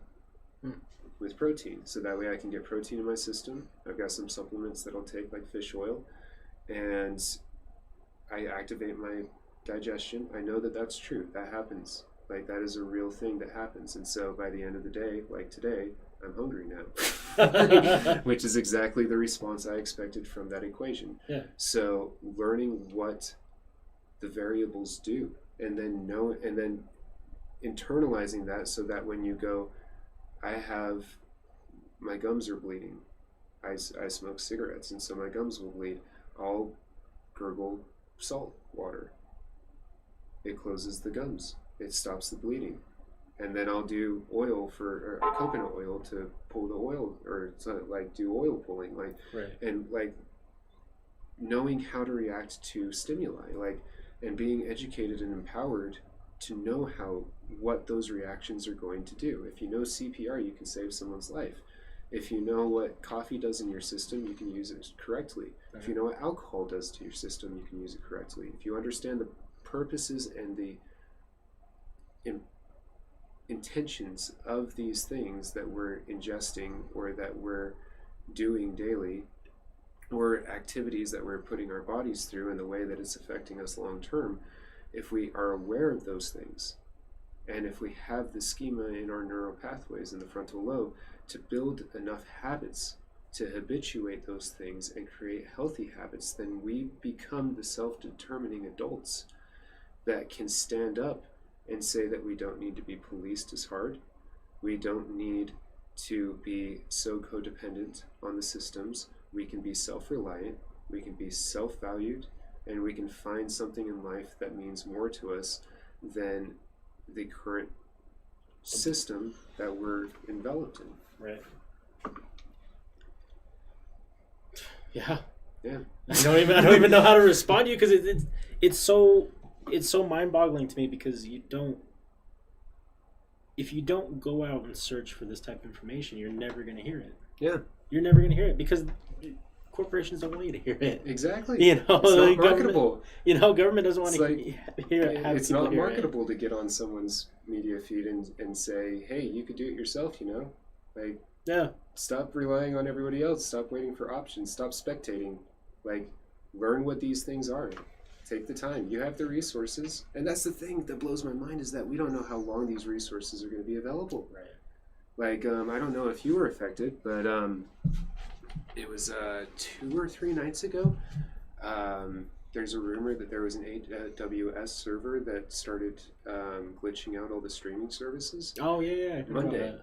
Monday, because I was helping out with the stream for the Michael the Mayor campaign. My friend's running for county mayor, awesome. michaelthemayor.com. And we were trying to push through the stream the same way that you were just doing, and it wouldn't go. And so we were able to push through Facebook Live. But yeah, I heard even Netflix was affected by that they weren't able to stream for a period of time. So I mean, that's the thing, is that counting full cost, there's so many variables in the world right now. The amount of resource that even YouTube is right now, we don't know how long that's going to last. Yeah. We don't have control of that domain. We don't have control of those platforms, Facebook, Twitch, all these things. Like, we don't know how long we can get this, how long the ability to get this information out is going to be allowed to us. Right. Like, especially after COVID, man, like, we have no clue what's going to happen. Yeah, we really don't. No clue. They could shut. So not only that, but they could shut everything down if they wanted to. Yep. That's the thing that scares me the most, is if there came to a point where it really was like, hey, we're taking control. Speaking like the government point of view, yeah, we're taking control. What's the first things they're going to get rid of? Like, man? They're going to get rid of the things that allow for you and I to sit down and talk about how there's other options. Yep. They don't want that out there. Yep. I hope to everything that is out there in the world that doesn't ever come to, to be. I hope it doesn't get to that boiling point, but at the same time, we don't know. We don't know. We have no clue. I mean, that goes back to kind of what you're saying, like, if everything is predestined, or it isn't, I guess I don't really know where I'm going with this, but at the end of the day, like, we could walk outside and everything could just end. Yeah. We don't know. Yep. And we take so many things for granted. Yeah. The fact that the sun will rise. Yeah. The fact that water will hydrate us. Yeah, we're lucky. The fact that air allows us to breathe. Like, there are so many variables that every single day we just like, oh yeah, that just happens. And it's like, bro, like, you realize we're on a rock that's flying like 700 kilometers like a second or something like that, if I remember that correctly. Yeah. But like we don't even know where the Earth is, like where the sun is headed. No. Like, the sun is flying. Like, we don't know where anything's going. And then we have to really rely on this invisible thing called gravity. Exactly. From us not flying up. Yeah. Yeah. It is weird when you sit back and think. Sorry, let me mute that. I don't know who's trying to bother me right now, but it's not important. Yeah, I mean, we take for granted sunrise and everything, but at the same time, like, I think we take for granted people. Yeah. I really do. And I think that I don't know.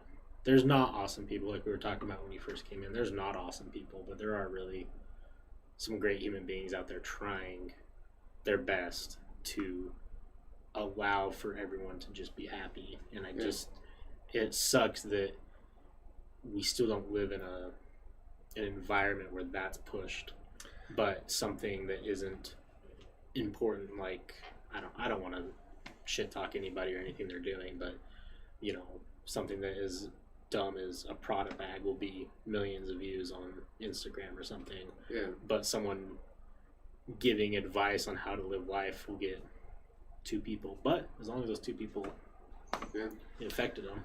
And that's the thing, is like that, to me, that's the grassroots idea of just like, what is the true value? Is it the interaction that you're going to have, like those 2 guys that you were gaming with, or is it the ability to hit a huge mass amount of people at once? Right. So, and that's the thing, is like, to me, community,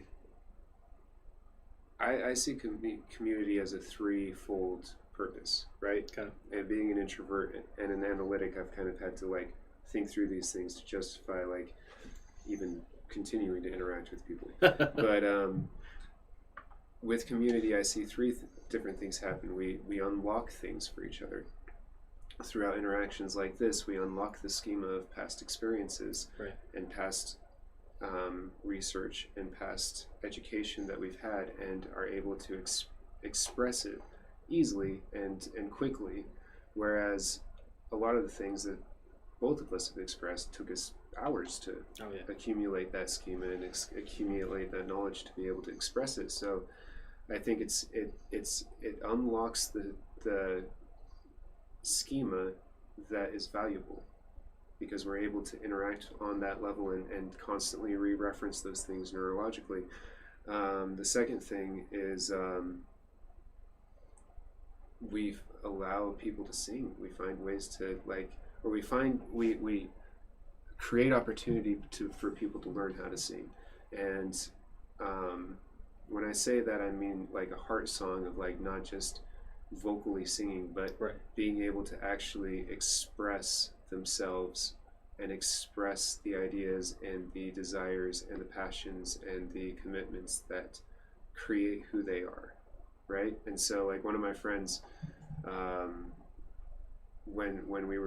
when he was kind of explaining this idea to me, was like, for him, he loves legislation, so he'll go up and he'll like go and lobby and then like help organize and do a bunch of stuff like that. And he was like, Rhett, like when I do that, that's my heart song.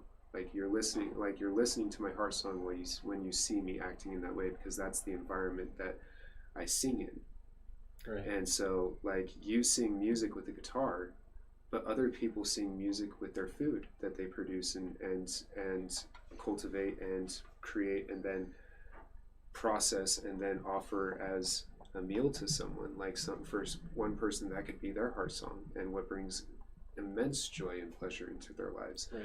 And so the thing with that is that communities help cultivate the people like plants and allow them to bloom and have their heart songs expressed.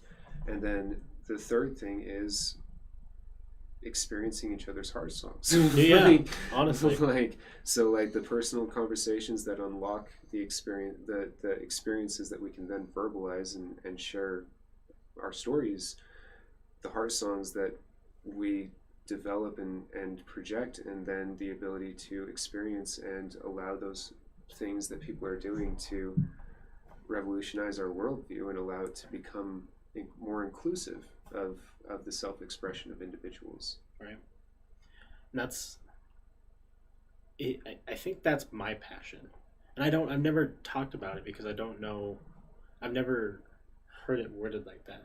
But what I love is I love hearing people talk about their passions. Because it gives me immense joy knowing that there's another human across from me who has a passion in something that I might not even know the first word in it, or even know, I haven't even dipped my toe in it, but I get insight on it. It gives me knowledge, but then it gives the other person time and ability to tell others.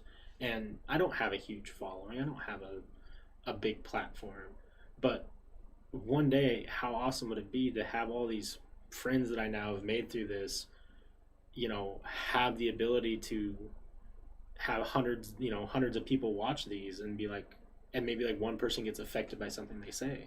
Yep. That's like, to me, that's rewarding for, like, that will make me happy. That really will.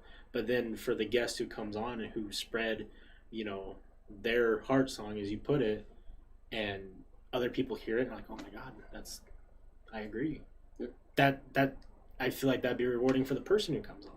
And that's all that I wanted to do with this, and I've never heard it expressed as like a heart song, but that really is what it is. It's like, if we interact with each other's passions, I think that's what builds the connections. Yeah. Like what I was saying, like you go and meet someone, say hi to them, and what is it that makes that person tick? Yep. Because everyone has something. Yep.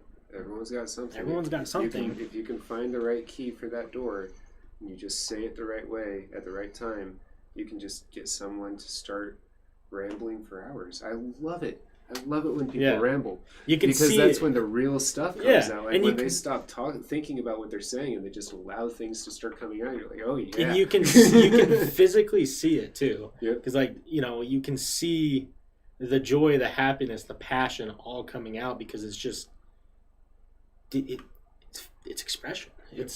It's awesome to interact with because you don't find that a lot in day-to-day life. You really don't. Like, for example, I work with a lot of pretty awesome people, but I couldn't tell you half of their passions because we're just more focused on making our money, sadly. But if we have that community and we have that, those small interactions and, I want to help is what I'm saying. How do I, as someone who isn't involved in my community, I'm really not. As besides this, which I don't know if this counts, I have my own community of people, but how does someone take a step in a local community? How does someone who wants to be involved take a step? I mean, it's scary to me because Yeah, I think the first thing is just like anyone who wants to take a step out into a new business or a new religion or a new group of any kind. It's just you find what's available. And you find someone that aligns. You find you could go out and just try to start your own thing like you're doing, or go out and find someone who's already pushing.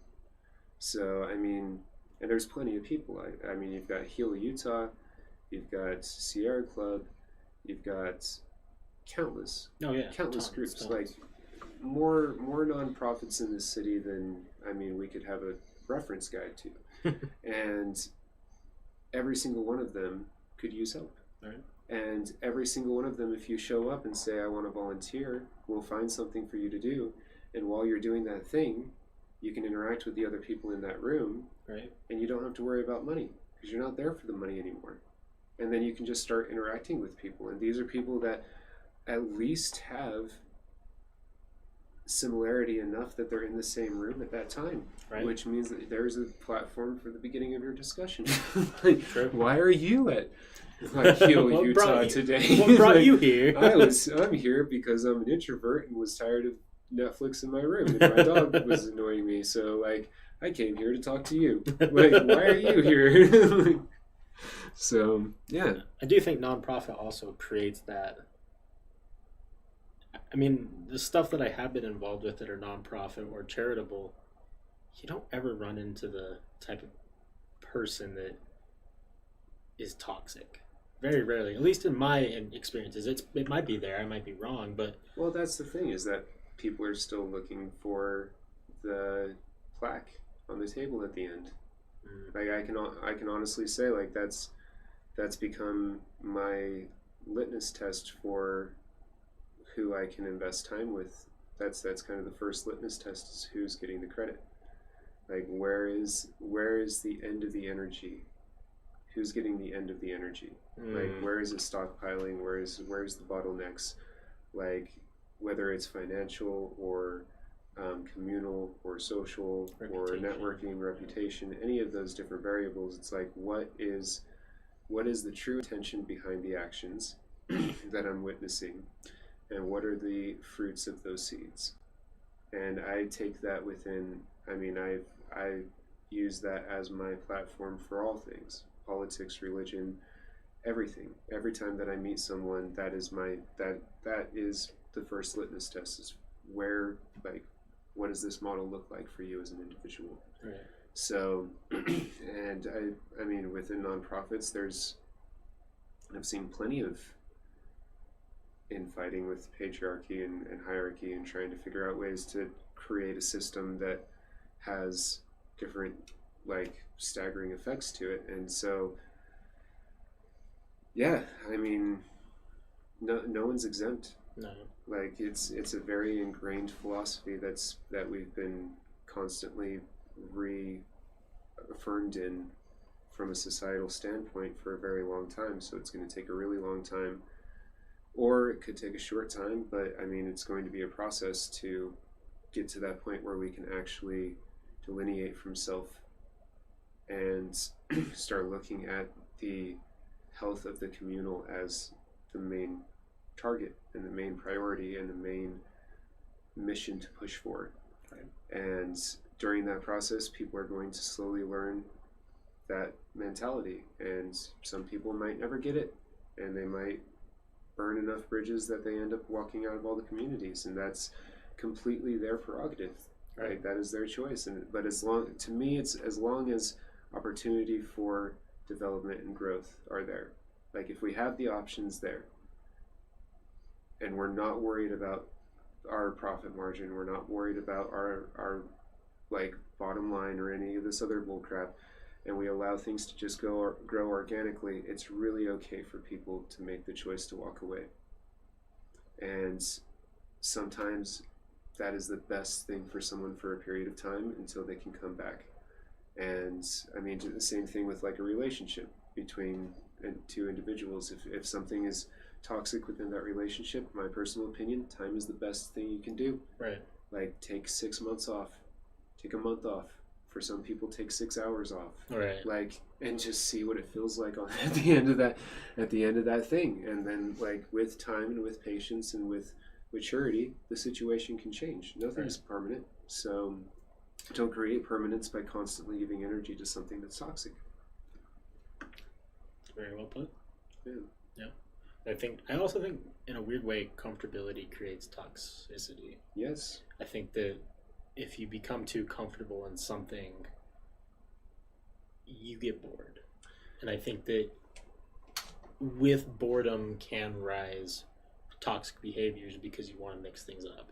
I don't know if that's just something that is natural because we're all afraid of, falling in this path of do this and then we're going to die. Because no one wants to think about that. But at the end of the day, we all have an outcome that's coming. And I think that, at least in my experiences with people, the people who get too comfortable or too afraid to take a risk with their happiness, or too afraid to separate, or too afraid to do this or that or this or that, it just breeds this fake tumor that just keeps growing and keeps growing and keeps growing until this eventual pop that ends up causing mass problems, instead of what you said, where if you just take a step back, see. And I think comfortability sometimes can be a killer of enjoyment. Yeah. Well, that's the thing, is that I think there's a lot of variables involved in that concept, both physical and mental. But to start with the physical,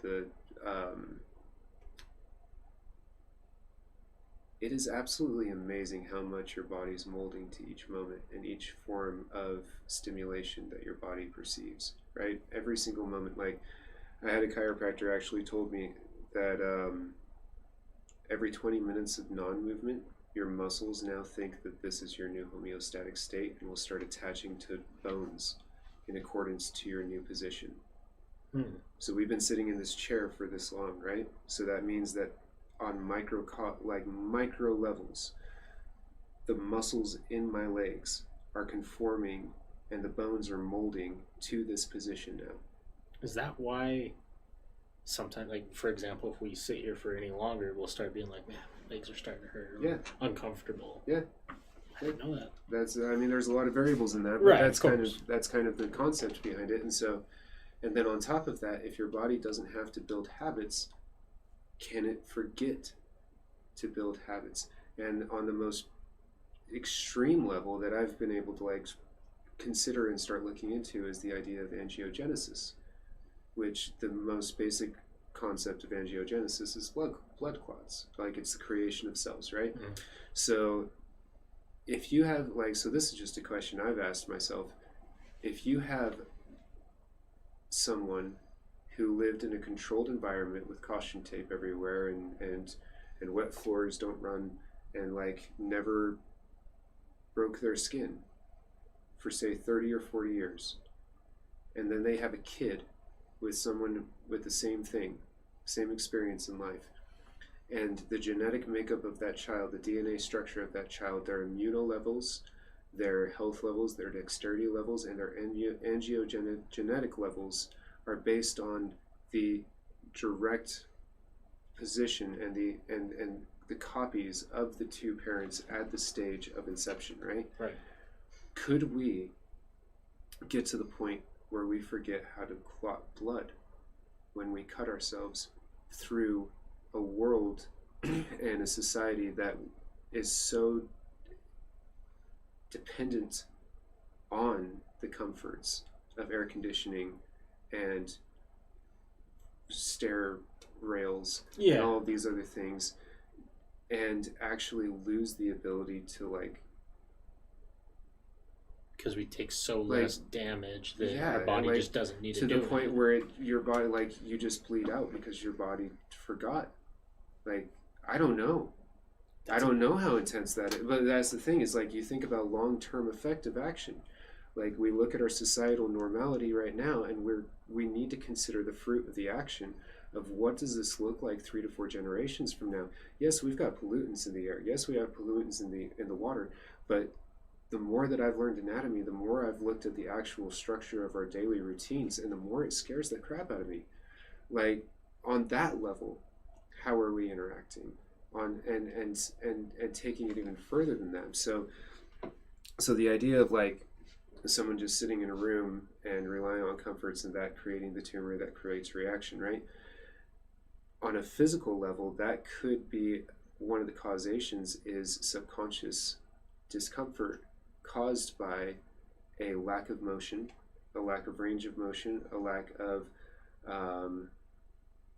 cardiovascular movement, right? By just sweating and allowing your blood to move quickly and clean itself out. A lack of vasodilation when you get hot outside because you don't have air conditioning. A lack of vasoconstriction when you always have your house just warm enough that you're not shivering. A lack of all these things, like that, just by being disassociated by reality through walls, by being disassociated by nature through walls, the long-term effects of that, we have no clue. And I'm not talking 5G, I'm not talking radiation, I'm not talking any of the other variables that are happening in the world right now. I'm talking on the basic, most fundamental principle of we have lost our relationship with nature. And we have absolutely no clue what the long-term effects of that are. But I would propose to most people right now that we are incapable of living in nature without the comforts that we've created already, which means that we're already acquiring a response. We're already adapting a response to the environment that we've been put in, because we only had these options. These are the only things that were available to us outside of transient nomadic life. Right. Is you live in a society or you do that. And so, like, we have no clue. There's no clue. Like, never thought about that. It's crazy. Because it scares me, man. Right. I mean, even to the point of like, I have someone in my life who is very pale skinned, right? And now you have two. Yeah, if they go outside for longer without sunscreen, they fry. Same here. Is that a genetic thing? Does that come through because maybe someone in your lineage stayed indoors more? avoided the sun more? I think that it's genetic, but I think it's also, for me personally, I sat in a call center for 7 years. Like, I went 7 years. I mean, I'm already Scottish, so Right. I already burn in 20 minutes already. Right. So, but I mean, someone who's pale skinned and has a lineage of people that go red the minute they go outside, and then to completely distance myself from that reality for 7 years, no, I can't go outside right now for longer than 20 to 30 minutes without covering. Yeah. And if it's hot outside and the sun's direct on, I have to figure out how to cover as much as possible every time that I go outside. That's not an option anymore. Right. If I want to get a tan, that's a shirt off for 10 minutes and then I have to go back inside. The scarier stuff that you're talking about, like your body not remembering how to clot, that it makes sense though, because if exactly what you said, if you lived like a bubble boy life, right, and your body doesn't have to learn how to deal with stimulation, right. like the tensions of reality. That's what creates life. Yeah. Is the lines of tension. Right? You have water and you have land. You have a line of tension between the two. That's where the life grows. Right? You have a flaccid, weak muscle, and you have a weight that you work that muscle out with 20 times, 3 times a day for 2 to 3 weeks. That muscle has to adapt to the stimuli and the tension. Right. That, like, health is finding the line of tension, finding where the symmetry distorts and creates something new, and learning how to align with that in a healthy way. Right? So I mean, like, mold in cheese is good, like all these different things, like excess of anything to complete deprivation of anything, finding middle ground. Right. And so if we are in a world where we completely deprive ourselves of the tensions that create the dexterity that allow us to live in a natural environment, then we won't be able to long term. Which then in turn, that if things go bad on the planet, we will be in what do we do? You know, if electricity blows out, if the electricity blew out and all the towers for internet and all of the 5G and all that stuff just shut down and wasn't able to be turned back on, it would be anarchy. We wouldn't have trucks with produce. No. We wouldn't have systems with technology behind them. We wouldn't have any way to contact each other or communicate. Like, we don't have a way to keep our houses cool now through the day. Like, there's... And then guess what? At the end of the day, you know what would have to happen? You'd have to rely on your community. Yep. You'd have to go outside, go to your next door neighbor and say, hey, I need help. Yeah. It's crazy. We could do that now, or we can do that when we need to, when we absolutely have to. Proactive or reactive. Exactly. And so, but like, when I left for Standing Rock, my dad said, it's not your fight. And my response to him was, well, we live in a bubble. We live in an enclave of mountains that maintain us even from weather permitting problems. Right? So if it's not my fight, the thing that's causing it all the way up here is going to find its way to here. Yeah. And if I don't go out there and speak now, by the time it's here, there won't be anyone there to advocate for me. And so if we do wait until it's our fight, we're not going to have anyone to call, man. There's not going to be anyone to rely on. There's literally it's bad enough not to be prepared for the situation, but if we don't even have a contingency plan outside of, it's not my fight. Really? It's an make equation for failure. It's a logical fallacy. Yeah. It's like I'm a no man on an island and I can do it all myself. Nope. Sorry. Good luck. Like, going to Smith's, you just negated your whole premise, man. Right. You literally. Sorry, dude. You killed your whole entire argument. Yep. It was a good debate. Thanks. Job well done. Yeah, it's crazy. I think that humans would be able to adapt if something like that happened, but at what cost? Yep. You know, and obviously cost of life, I'm sure, because there's going to be people who just give up and don't know what to do and are unwilling to learn how to survive. You know, I guess depending on your outlook on life in general, might be the best for the world. The planet is suffering, as we can tell. At what point does the planet say, you know what? You guys fucked up a little too much. We need to sway things back into the planet's favor. I this is a concept that I've brought up before on different episodes of different people. The planet as a whole, we consider it alive, right? We consider the planet as not necessarily as a being, but as something that is breathing and creating. Is it far-fetched that there is a consciousness for the planet in a way? Is that too far-fetched? Personally, to me, if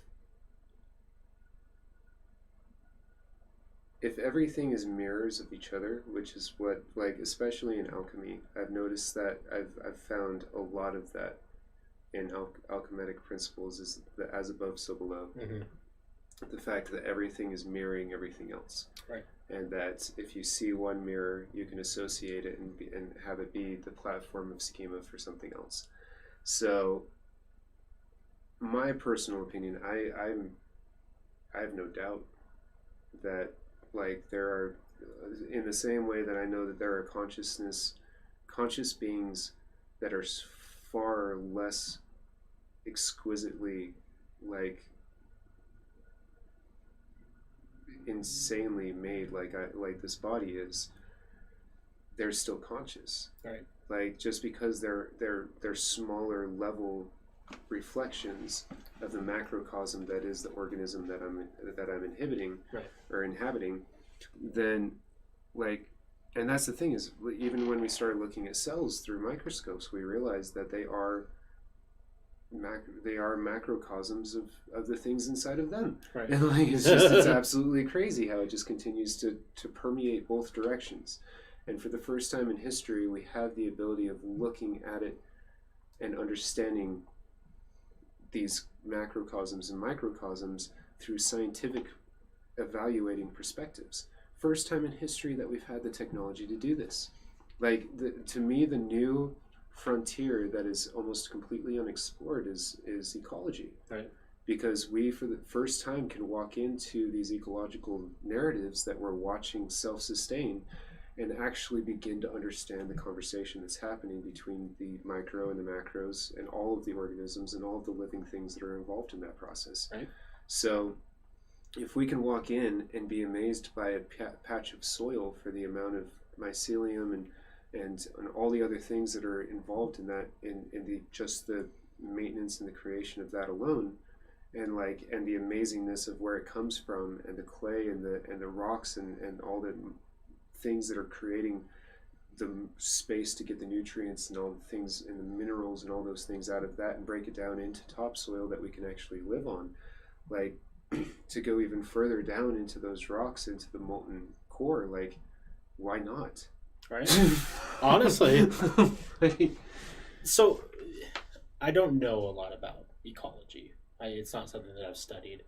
But there has been an article that has been going around, and I don't know if it's real or if it's fake, or because it's hard to tell nowadays and on social media, but it's saying that we have been able to notice or decipher or observe that trees actually have forms of communication with other trees. Yeah. And that not that they necessarily speak, but some have even said that they almost have like a symbiotic relationship with each other and a friendship in a way. Yep. Where they, through either their roots or their leaves, they are able to help each other. And if that is real, if that is a true statement, how can we not look at plants different? Yep. So here's the thing, what you just described is called mycelium. Oh, is that? It's a fungal network. Okay. So it's fungus that grows in the dirt and creates, so it's literally like the neuro landscape of ecology. Is this fungus that'll go through and it creates like a neuropathic network. It looks like, to me, it looks very much like the connective tissue throughout your whole entire body that's holding all of your cells together. And it also looks a lot like the neural pathways in your brain. Damn, that's so and throughout crazy. the rest of your body. And so this network will go through and will connect with the plants and will actually become the superhighway that distributes minerals and distributes things to plants that are in need, and it helps structure the ground to maintain the topsoil to make sure that it's not being eroded. Right. Like, it has so many purposes, it's profoundly astonishing, but that's a real thing. That's a very real thing. So yeah, which is why within permaculture and within ecology in general, I try to encourage people not to look at the uniform approach of gardening where you're just rototilling and you're plowing and you're working the topsoil and breaking down all that mycelium. You're literally killing that fungal network the minute that you rototill. And instead, and like creating these lines of plants and making sure that there's nothing in between the rows and making sure that there's no weeds and there's no like leaves or anything. It's just clean dirt, like bare dirt, like completely changing that mentality over and being like, look, have things, like have mulch, have straw, have wood chips, like have things in between your plants. Not only by putting a cover layer over your ground does it maintain a moisture level, but by doing that and creating a permanent structure that is more natural. You don't see straight lines in nature. You don't see uniformity in nature. Right. Like, you see diversity. You see cultivation of species working together. And so if you create that within your own garden and you start propagating that, like you can encourage the mycelium connection underneath the ground. You can encourage carbon going back into the ground, nitrogen's going back into the ground, because you're actually just putting it back on the dirt and watering it and allowing those things to permeate back in. Taking your leftover food and composting it and creating actual rich nutritional compost that you can then amend your soil with as well. Like creating cycles of diversity instead of lines of uniformity. and learning how to maintain energetic networks within systems instead of creating hierarchical systems where the energy just goes to the top and then disappears. Like, it doesn't make any sense. So mycelium is a fungus, correct? Yes. I've been trying to do a little research on just fungi in general, and there's a lot of people who say fungi are actually very similar to humans in other ways too, that it's like, I don't even know how to explain it, but a lot of the way that a fungus operates is similar to how a human body operates. I don't know much on that. I don't either. Surprised. I don't know much either. It's just, it's weird that we're starting to see that fungus, something that 20 years ago wasn't like, fungus was usually looked at in a bad way. Yep. Like, we're starting to realize that it's might be the life force of the planet in a way. Yeah. And fungus and bacteria, man, like they play such pertinent roles in so many different aspects of reality that we like, and like that's the idea of like trying to create this uniformed, perfectly clean antibacterial world that we can live in within these walls and just stay safe from the outside world. Like the amount of good bacteria, I think, I could be wrong on this, but I think it's like 30 to 40% of the bacteria in your body is alien to your body. Right. Comes from an outside source. I've heard that. So if you live in if we create a completely bacteria-free world, we are debilitating 40% of our digestive system. Right. like that's kind of intense. That's not a very good idea, but like, and then that's the thing, is if we have a conformity of meals, like if we only have certain things that we're intaking because those are the only options available, right, like fast food and produce from the store and frozen meals, like what is that doing to that microbiome? Right. Like, and vastly changing. So it's just, yeah, as being someone who is overweight and isn't as on top of a correct diet, it is very bad. Yeah. I mean, I will openly say it. I mean, I have digestion problems that are 100% brought on by myself because of the food I put in my body. And like, if anyone wonders if that's true, it's true. Yeah. It's 100% true. That's how it works. Yeah. And you have to live with those things that you do, which I do. I want to throw out a crazy wild idea since we're talking about fungus and whatnot. Psilocybin being popular in media and being researched as a antidepressant and as a vast different thing than what it was in like the 80s, and becoming not a party substance. Oh, there's a lot of things. Okay, sorry. Oh, you're good. Is it, if we find out that fungus do operate like humans, and maybe they're more self-aware than we are aware of, is it possible that they have created a substance to try and show us that they're more aware, being something like a edible mushroom that changes our reality? That is an extremely interesting question. So actually one of the verses that I've got tattooed on my arm is Romans 1:20, and it says that all of creation groans in expectation for the sons and daughters of God to be revealed. And it's interesting because one of the last times that I referenced that verse, I was actually over at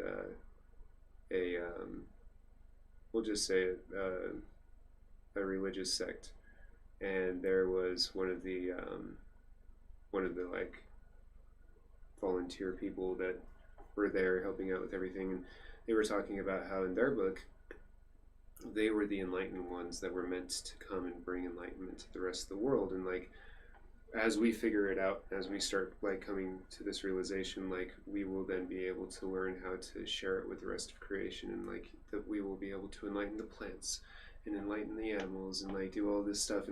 And I stopped him as soon as he was done talking and said, well, that's interesting, because based on where I like the doctrines that I was taught, it's the exact opposite. Right. Creation is very aware. The birds are extremely aware.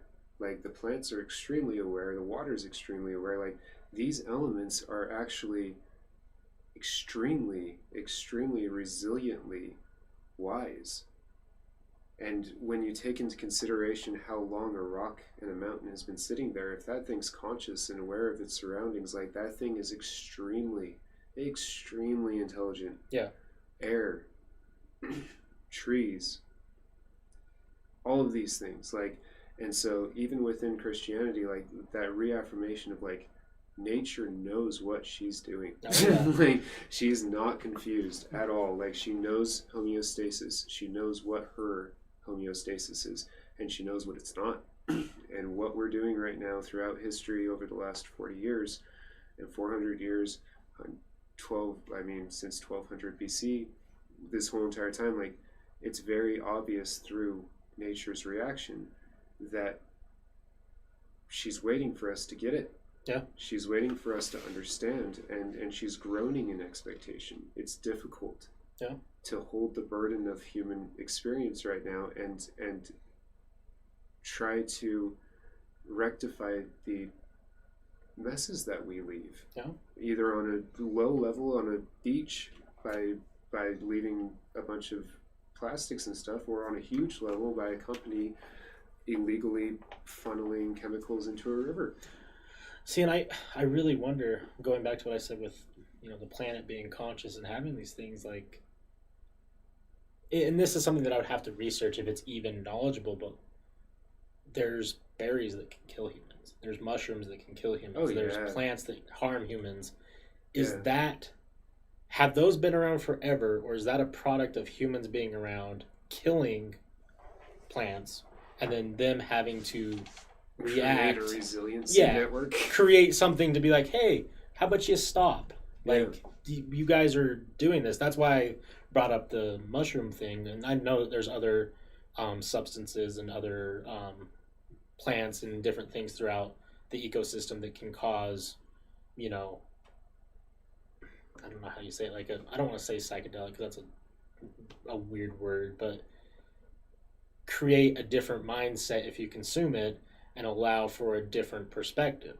Coming from someone who has tried psilocybin, um, it changed a lot of my outlook, and it was literally grown from the ground. Yep.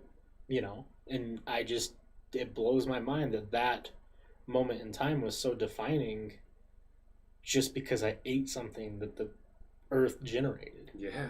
Like, why is that a reality that doesn't get talked about? Because it showed me a lot of things, and it changed a lot of things for me. And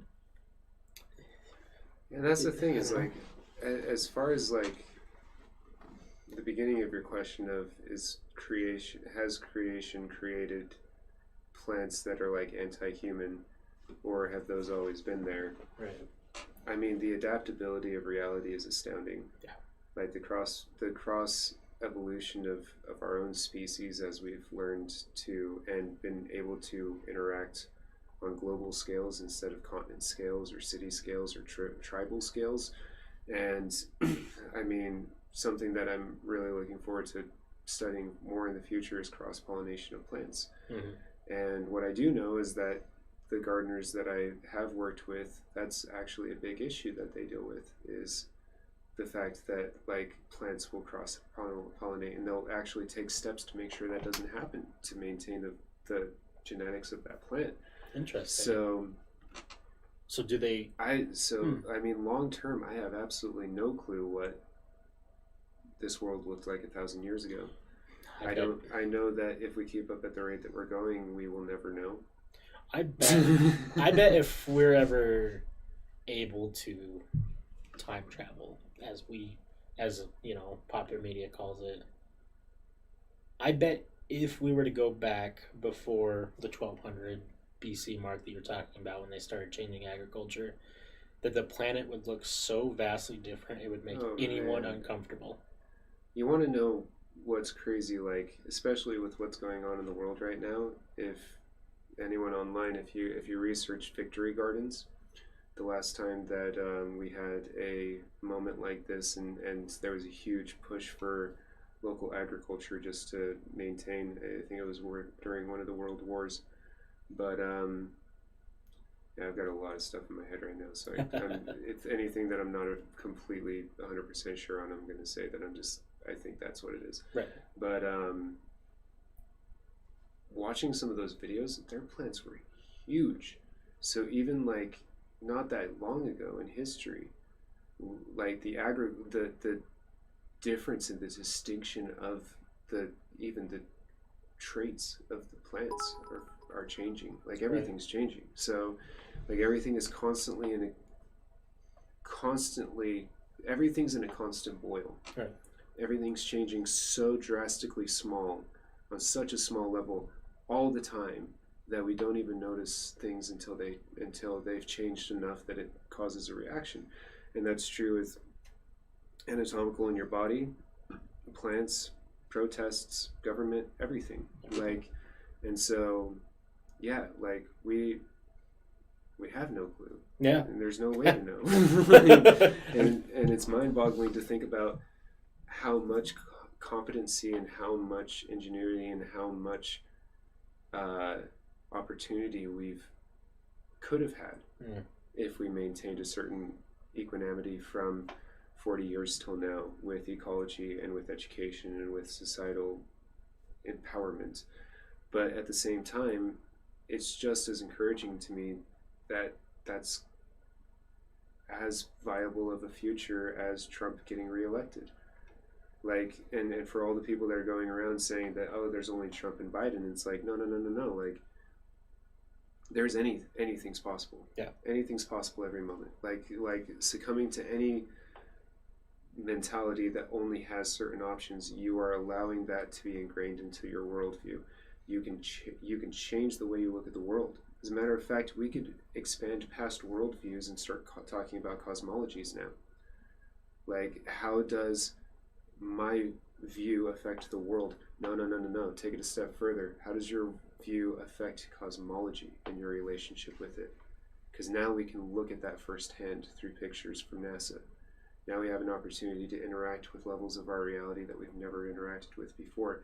We can have a conscious understanding of reality that encompasses so many different lexicons of thought, and find the congruencies and the inaccuracies between those, and come up with our own educated positions of what reality really is. And then if we can do that in a very beneficial way long term, my belief is that we create the structure that diminishes and in long term extinguishes the root that has created adults that are so unconscious of the long-term responses of their actions that they're willing to create trauma in a child's life, or they're willing to beat their wife, or they're willing to be a raging alcoholic for 15 years and then realize the character development that incurred within their child through their example, and then have to deal with those consequences. Like, if we can get to the roots, we can start changing the behavior. The root is worldviews, the way that we interact with our worlds, and that's based on the societal structures and the societal influences, and it's based on the teachings and the philosophies that we're taught. And we're only allowed, in my mind, we're only allowed as many options as we're willing to just deliberate for ourselves, or that we're able to be shared with. Right. And so we have to get it from the root. We have to change the worldviews. We have to change the cosmologies. We need to, in a way, develop models that are reflective of marketing and reflective of missionaries and reflective of people who have the goal of going out and sharing a worldview or an ideology or a cosmology. I feel like we should start incorporating those models because they do work, but we need to start talking about these things, and we need to start empowering people in these ways, because that long term, if we're talking generational and we're caring about what happens to our great-grandchildren, that is the only way that I can find in my own understanding that creates a structured platform that is self-sustainable, that they might be able to be grown into and be born into and be cultivated through, that doesn't have the crazy sexual harassment and abuse that we hear about, that doesn't have the crazy bigotry, injustices, all of the isms, all of the discriminations, all of the ways that we divide and create divisiveness and create animosity and create anger and create the plague of society that we're afraid to interact with on personal levels with individuals. Like we cut the root. You got to take it out. It's just like bindweed, morning glory, whatever you want to call it. It's just like that. Like, it might be 12 inches into the ground before that root channel starts rolling, but like, we got to dig all the way down and get to that root. Like, defunding the police, that's part of the stock. Getting rid of ICE, that's part of the stock. Reinvesting into education, that's part of the stock. Getting down to the very bottom and saying, changing people's worldviews. You can't force them. Build the example, and allow them to start picking at the root themselves. But the more that we create awareness, the more that we create an environment and platforms for discussion, the more we can do that work now. And it's quiet, and it's not luxurious, and it doesn't pay at all. No. Most of the time. but it's more important. That is the most important world thing that I can think of. And and so that's, at the end of the day, to harken off what you're saying, I think that monetary value isn't important when it comes to, do we want to have humans live an existence that's fulfilling? And starting at that, clipping it at that root is what would allow for that. Yep. And to give a little bit of positive to that, I think that we are digging.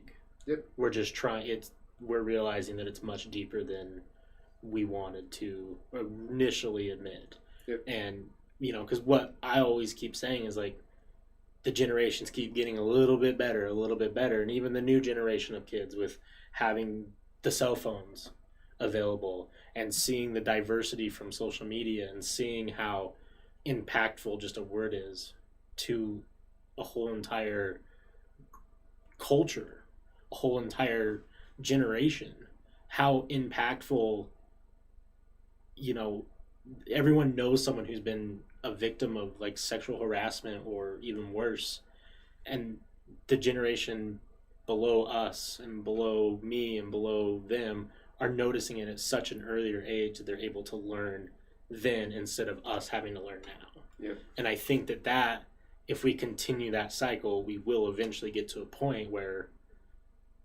the positive will outweigh the negative. Yep. But it's just having conversations like this, yep. having people who are willing to put themselves out there in a position that financially might ruin them, or you know, reputation. There might be people who come after them because they're pushing the narrative that the media doesn't want.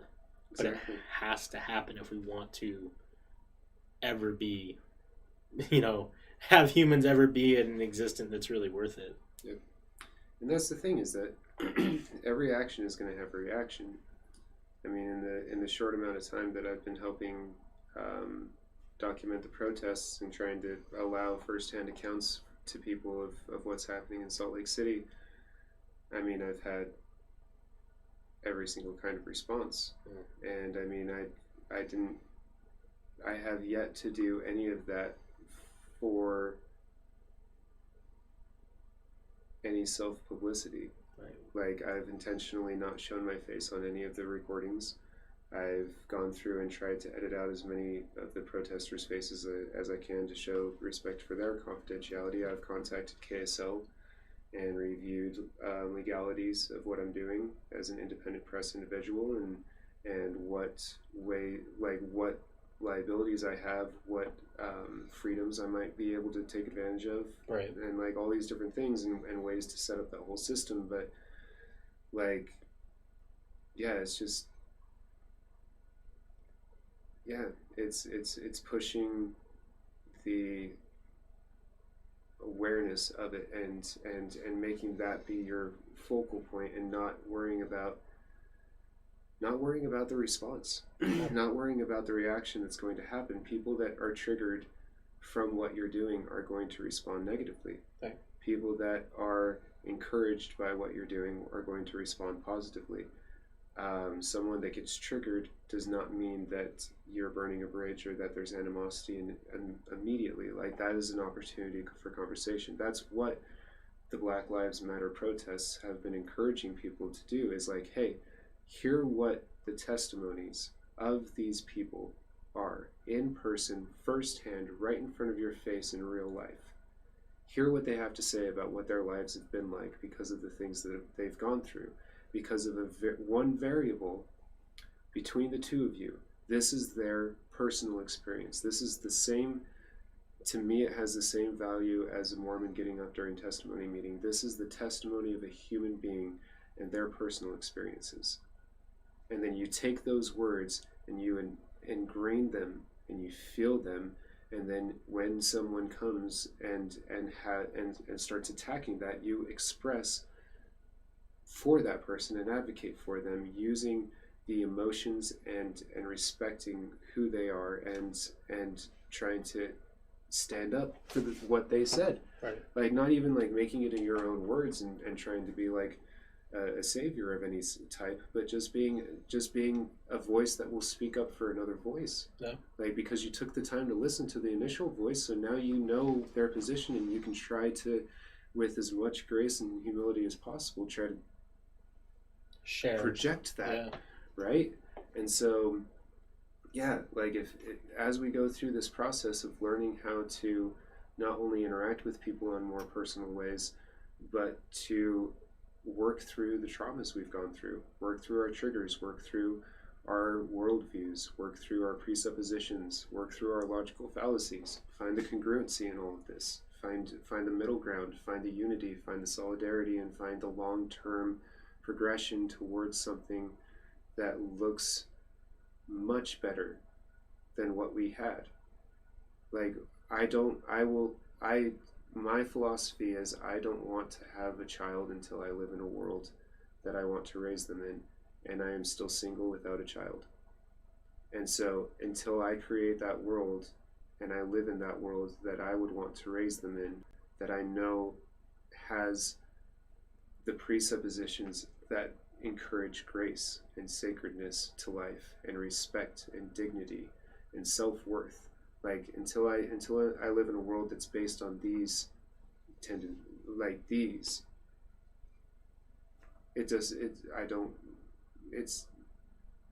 I almost find it like unjust to like bring someone into a world where they're going to go through the things that I went through. Like it wasn't right for me to go through those things. It's not right for other people to go through the things that they've gone through. Like, and until we get rid of that variable and we create the constant to the best of our ability, where that maintains a social structure of peace and gentleness and empowerment, like that should be the work. That should be the goal. That should be the mission, is to create that. Yeah. It really should. Yeah. I hope that one day we can all sit back and just be like, look where we really came from. Yeah. Because we can say that now, but are we still... Has it been that much progress in reality? I mean... I don't know. With the LGBTQ and with a lot of the other things that have happened over the last decade, I think that we are surely setting the stage for a level of equal rights within self-expression and within diversity. And I think that if we continue to peacefully yet fiercely encourage that forward, then it will continue to create the momentum that we've already seen. Like the things that the awareness and the expression and the beauty that I've found within LGBTQ and within the Pride Parade has been inspirational. Yeah. And I don't think we would have, I know that we wouldn't be where we are right now if those events hadn't happened. And I'm positive that the people that were involved in those events are even having our current conversation of like, what did we really actually do? But that's the thing, is you never really know what the example did. Like, you don't know what kind of permeation creates. Like, even with this, like, we have no clue how many people are going to take one 10-second clip out of this and actually try to implement it and change their life. Like, you have no clue. So the best you can do is just constantly just push. Put it out there. Constantly push it, man. Yeah. Like, so, yeah. And trust. Trust, like, that's the beautiful thing, is like, I don't have to trust that my value or that my work or that my inherent gifts are intrinsically an aspect of anything that I've said tonight. Right. Like, that's the beautiful thing, is that all of these things in and of themselves are intrinsically valuable. They're not based and dependent on anything in and of themselves. Right. Like, they are just what they are. And so they're easily cultivated, easily integrated, because you just have to try to change your habits. Yeah. And that's and at the end of the day, like, if you take those small steps, it's really not, in the grand scheme of everything that is reality, it's really not difficult to do. It's not hard. You just have to take those steps. Yep. And people are either afraid or too... I think that, I don't know how to express this thought as well, but I think that humans have this thing where they don't want to be wrong because of a fear of, like, their whole life being a failure. For example, give you an example, someone who's in their 50s or whatever, finding continuity errors in their religion, or finding something that really stands out where they're like, I don't know if that's true. And now they have to either mentally come out and say, I was wrong this whole time, which could affect not only the relationships around the people that they've built that trust on, or family, or financial, or anything, that's an extremely scary thing to do. Yeah. And I think that crosses a lot of people's minds, especially during times like this, where they realize the problem, they realize the thought process, but they are so worried that if they try and change it, that they're going to lose everything they worked for in their lives. And as sad as it is to say, you have to. But that's the thing, is that that's how it's built. It's a codependence network. Like, and especially within Mormon communities, I mean, that's been like, so when I left Mormonism and went into Christianity, they actually had a class in the Christian church put on called transitioning from Mormonism, and they went through all the psychological effects of, like, when you leave a religion, it's the equivalent of going into mourning. Like, you're losing a community of people that you were possibly raised with. You're losing all the personal reactions and personal experiences that you've had volunteering with people. Like, the change in dynamic of an environment when you're volunteering in comparison to getting paid is absolutely amazing. It's beautiful. And so you're losing that. You're losing your community. You're losing your support groups. You're losing your extracurricular activities, the things that you were investing time into. And so in a lot of ways, it's just like losing a person in your life. Yeah. Like, now you have a hole where you used to spend time with them. Now you have a hole where the things that you did because you just wanted to volunteer your time, whether it be for a corporation or just in your own personal life, and if they were involved, they're no longer there. Like, you lose an actual person in your world. Like, there's just, and so, yeah, like, you're basically restarting from scratch. It's the hardest thing. Like, and I've done it twice now, where I walked away from Mormonism and I've walked away from Christianity, and both times lost connection with over 500 people. Wow. And went from being an integrated aspect of these communities where I had my space, I had my purpose, and I had a direction that I was going, and completely falling straight on my face and being like, I don't have anything at this point. Like, I can't call any of these people because they won't answer the phone. I can't interact with any of them because I've been told not to. Like, or at least within Christianity that happened a little bit. But yeah, and so it was, yeah, but that's the thing, is like,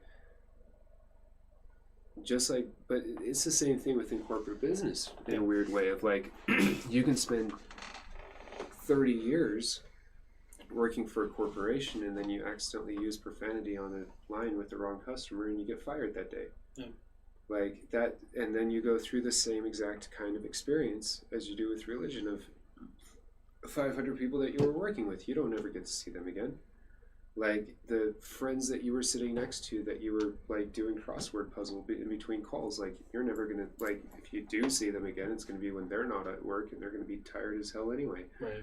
And so it's like, yeah, and so that's why, going back to, like, how can you get involved with things, that's why I think that being extremely intentional with your decision of who you want to work with, and the different organizations and things like that, and really, like, really thinking that through as you're making those decisions, not jumping into exactly. Yeah. So because there are plenty of well-intentioned groups that are doing the best they can. Right. There are plenty of not well-intentioned groups and corporations that are also doing the best they can. So finding the one that you align with the best, and really, really, really looking at their intentions and the fruit of their actions up to that point, and making the decision if that's where you want to involve yourself.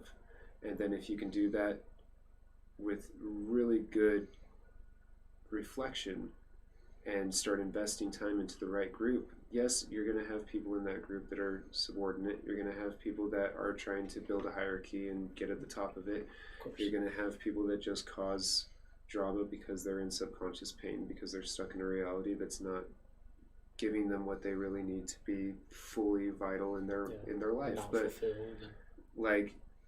But as long as the overall structure is going in the direction that I agree with, so like the Utah Permaculture Collective, Heal Utah, Sierra Club, Project Empathy, New Hope Community Center, like there are plenty of groups that I'm still interacting with as often as I can. Warm Springs Alliance, like Neighborhood Resiliency Initiative, like there's plenty to get involved with, and everyone's going to have their flaws, but finding one that like actually has a really good moral ground and is pushing towards something that is not self-exalting, but has a mission that is creating a reality that people can live in for the sake of creating a reality so that people can live in it. So like, and getting involved with that and then slowly beginning that transitionary period over to a new life, like it's hard, it's painful, it feels a lot like having someone die in your life, like, and it takes, just like someone dying and going through a mourning process, it takes time. Yeah. Healing takes time in every single regard. It takes time of interacting with what you need to interact with, and it also takes time of depriving yourself of the thing that you think you need. No. But both of those, it takes the time to heal. So, yeah. Yeah, I agree with you. Yeah. I don't even know how long we've been going. We've been going quite a while. That's the cool. That's what I love about doing this. Oh, 8:57. Dang. Is time flies by, especially when the conversation is just flowing. Yeah, we've been at this for 2 hours now. I can't. Oh, Still City gave us. We're at 3 hours now. Yeah, 2 hours 41. Still City gave us 100 bits, which is about $1. Saying thank you. Thank you, Still City. Fun. If you'd like, we can go ahead and end on that. Cool. I would love to have you back. I mean, we didn't even touch on any of the stuff you wanted to handle. No, I mean none of the stuff that was in the title, and that actually makes me very excited because wow, that means that funny. There's so much more knowledge to spread around. Because I mean, anyone who listens to this, if you take away even a %, there was something to gain from this podcast, because I gained something, which I don't know if I can say has happened on many episodes. Yeah. So I want to thank you for your time and your involvement in the community and helping Utah grow to a better place. Yeah. You're definitely, I don't know if you're a person who likes pats on the back, but you're helping. I like seeing a reaction to action, and I like pushing just it's just like in massage. I like pushing just enough to watch something release.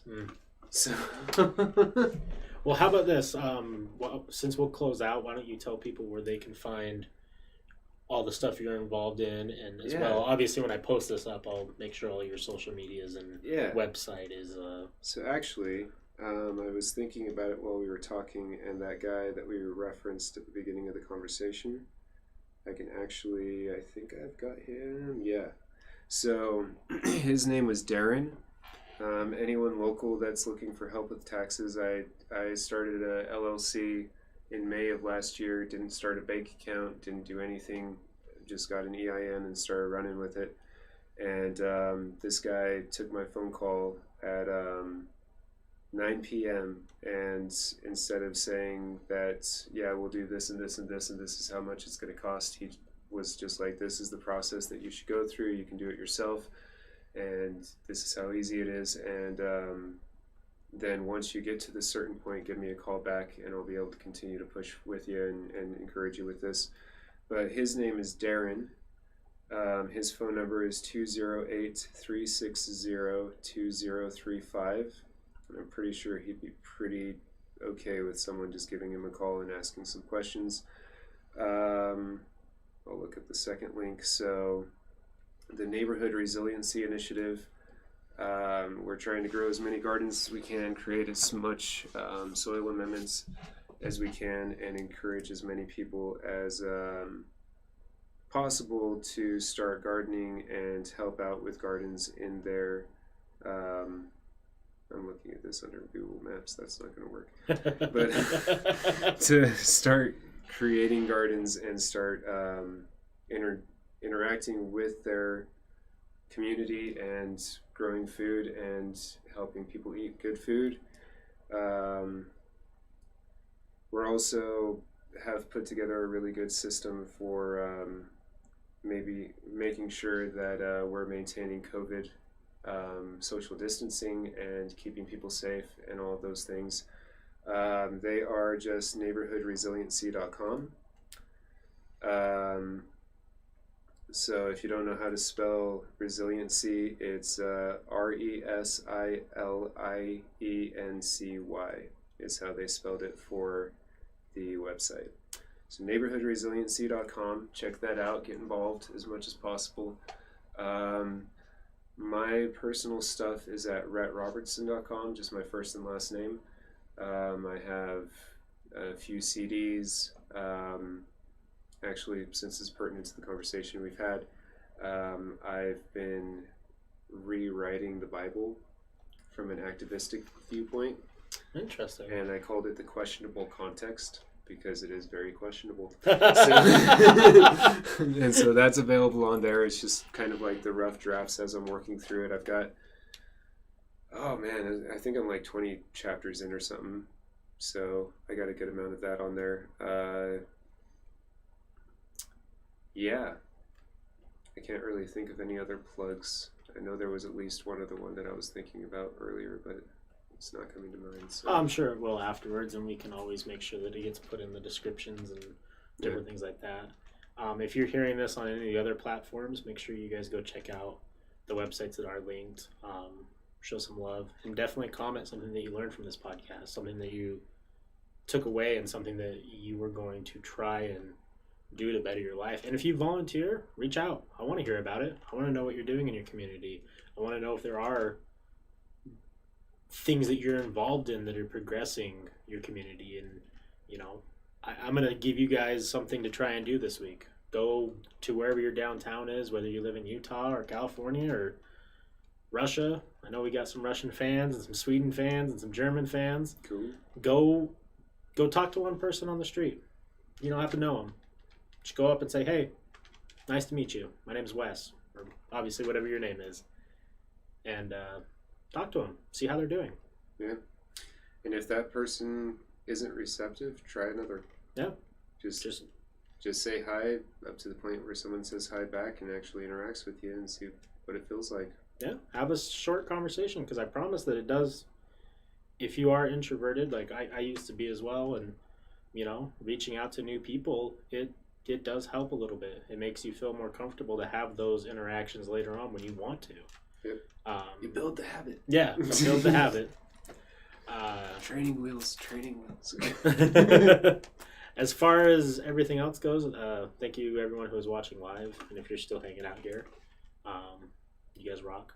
And I personally will be back tomorrow, 12:30. We'll be doing the part 2 of the Read Between the Wines book club for Chuck Palahniuk's book Haunted.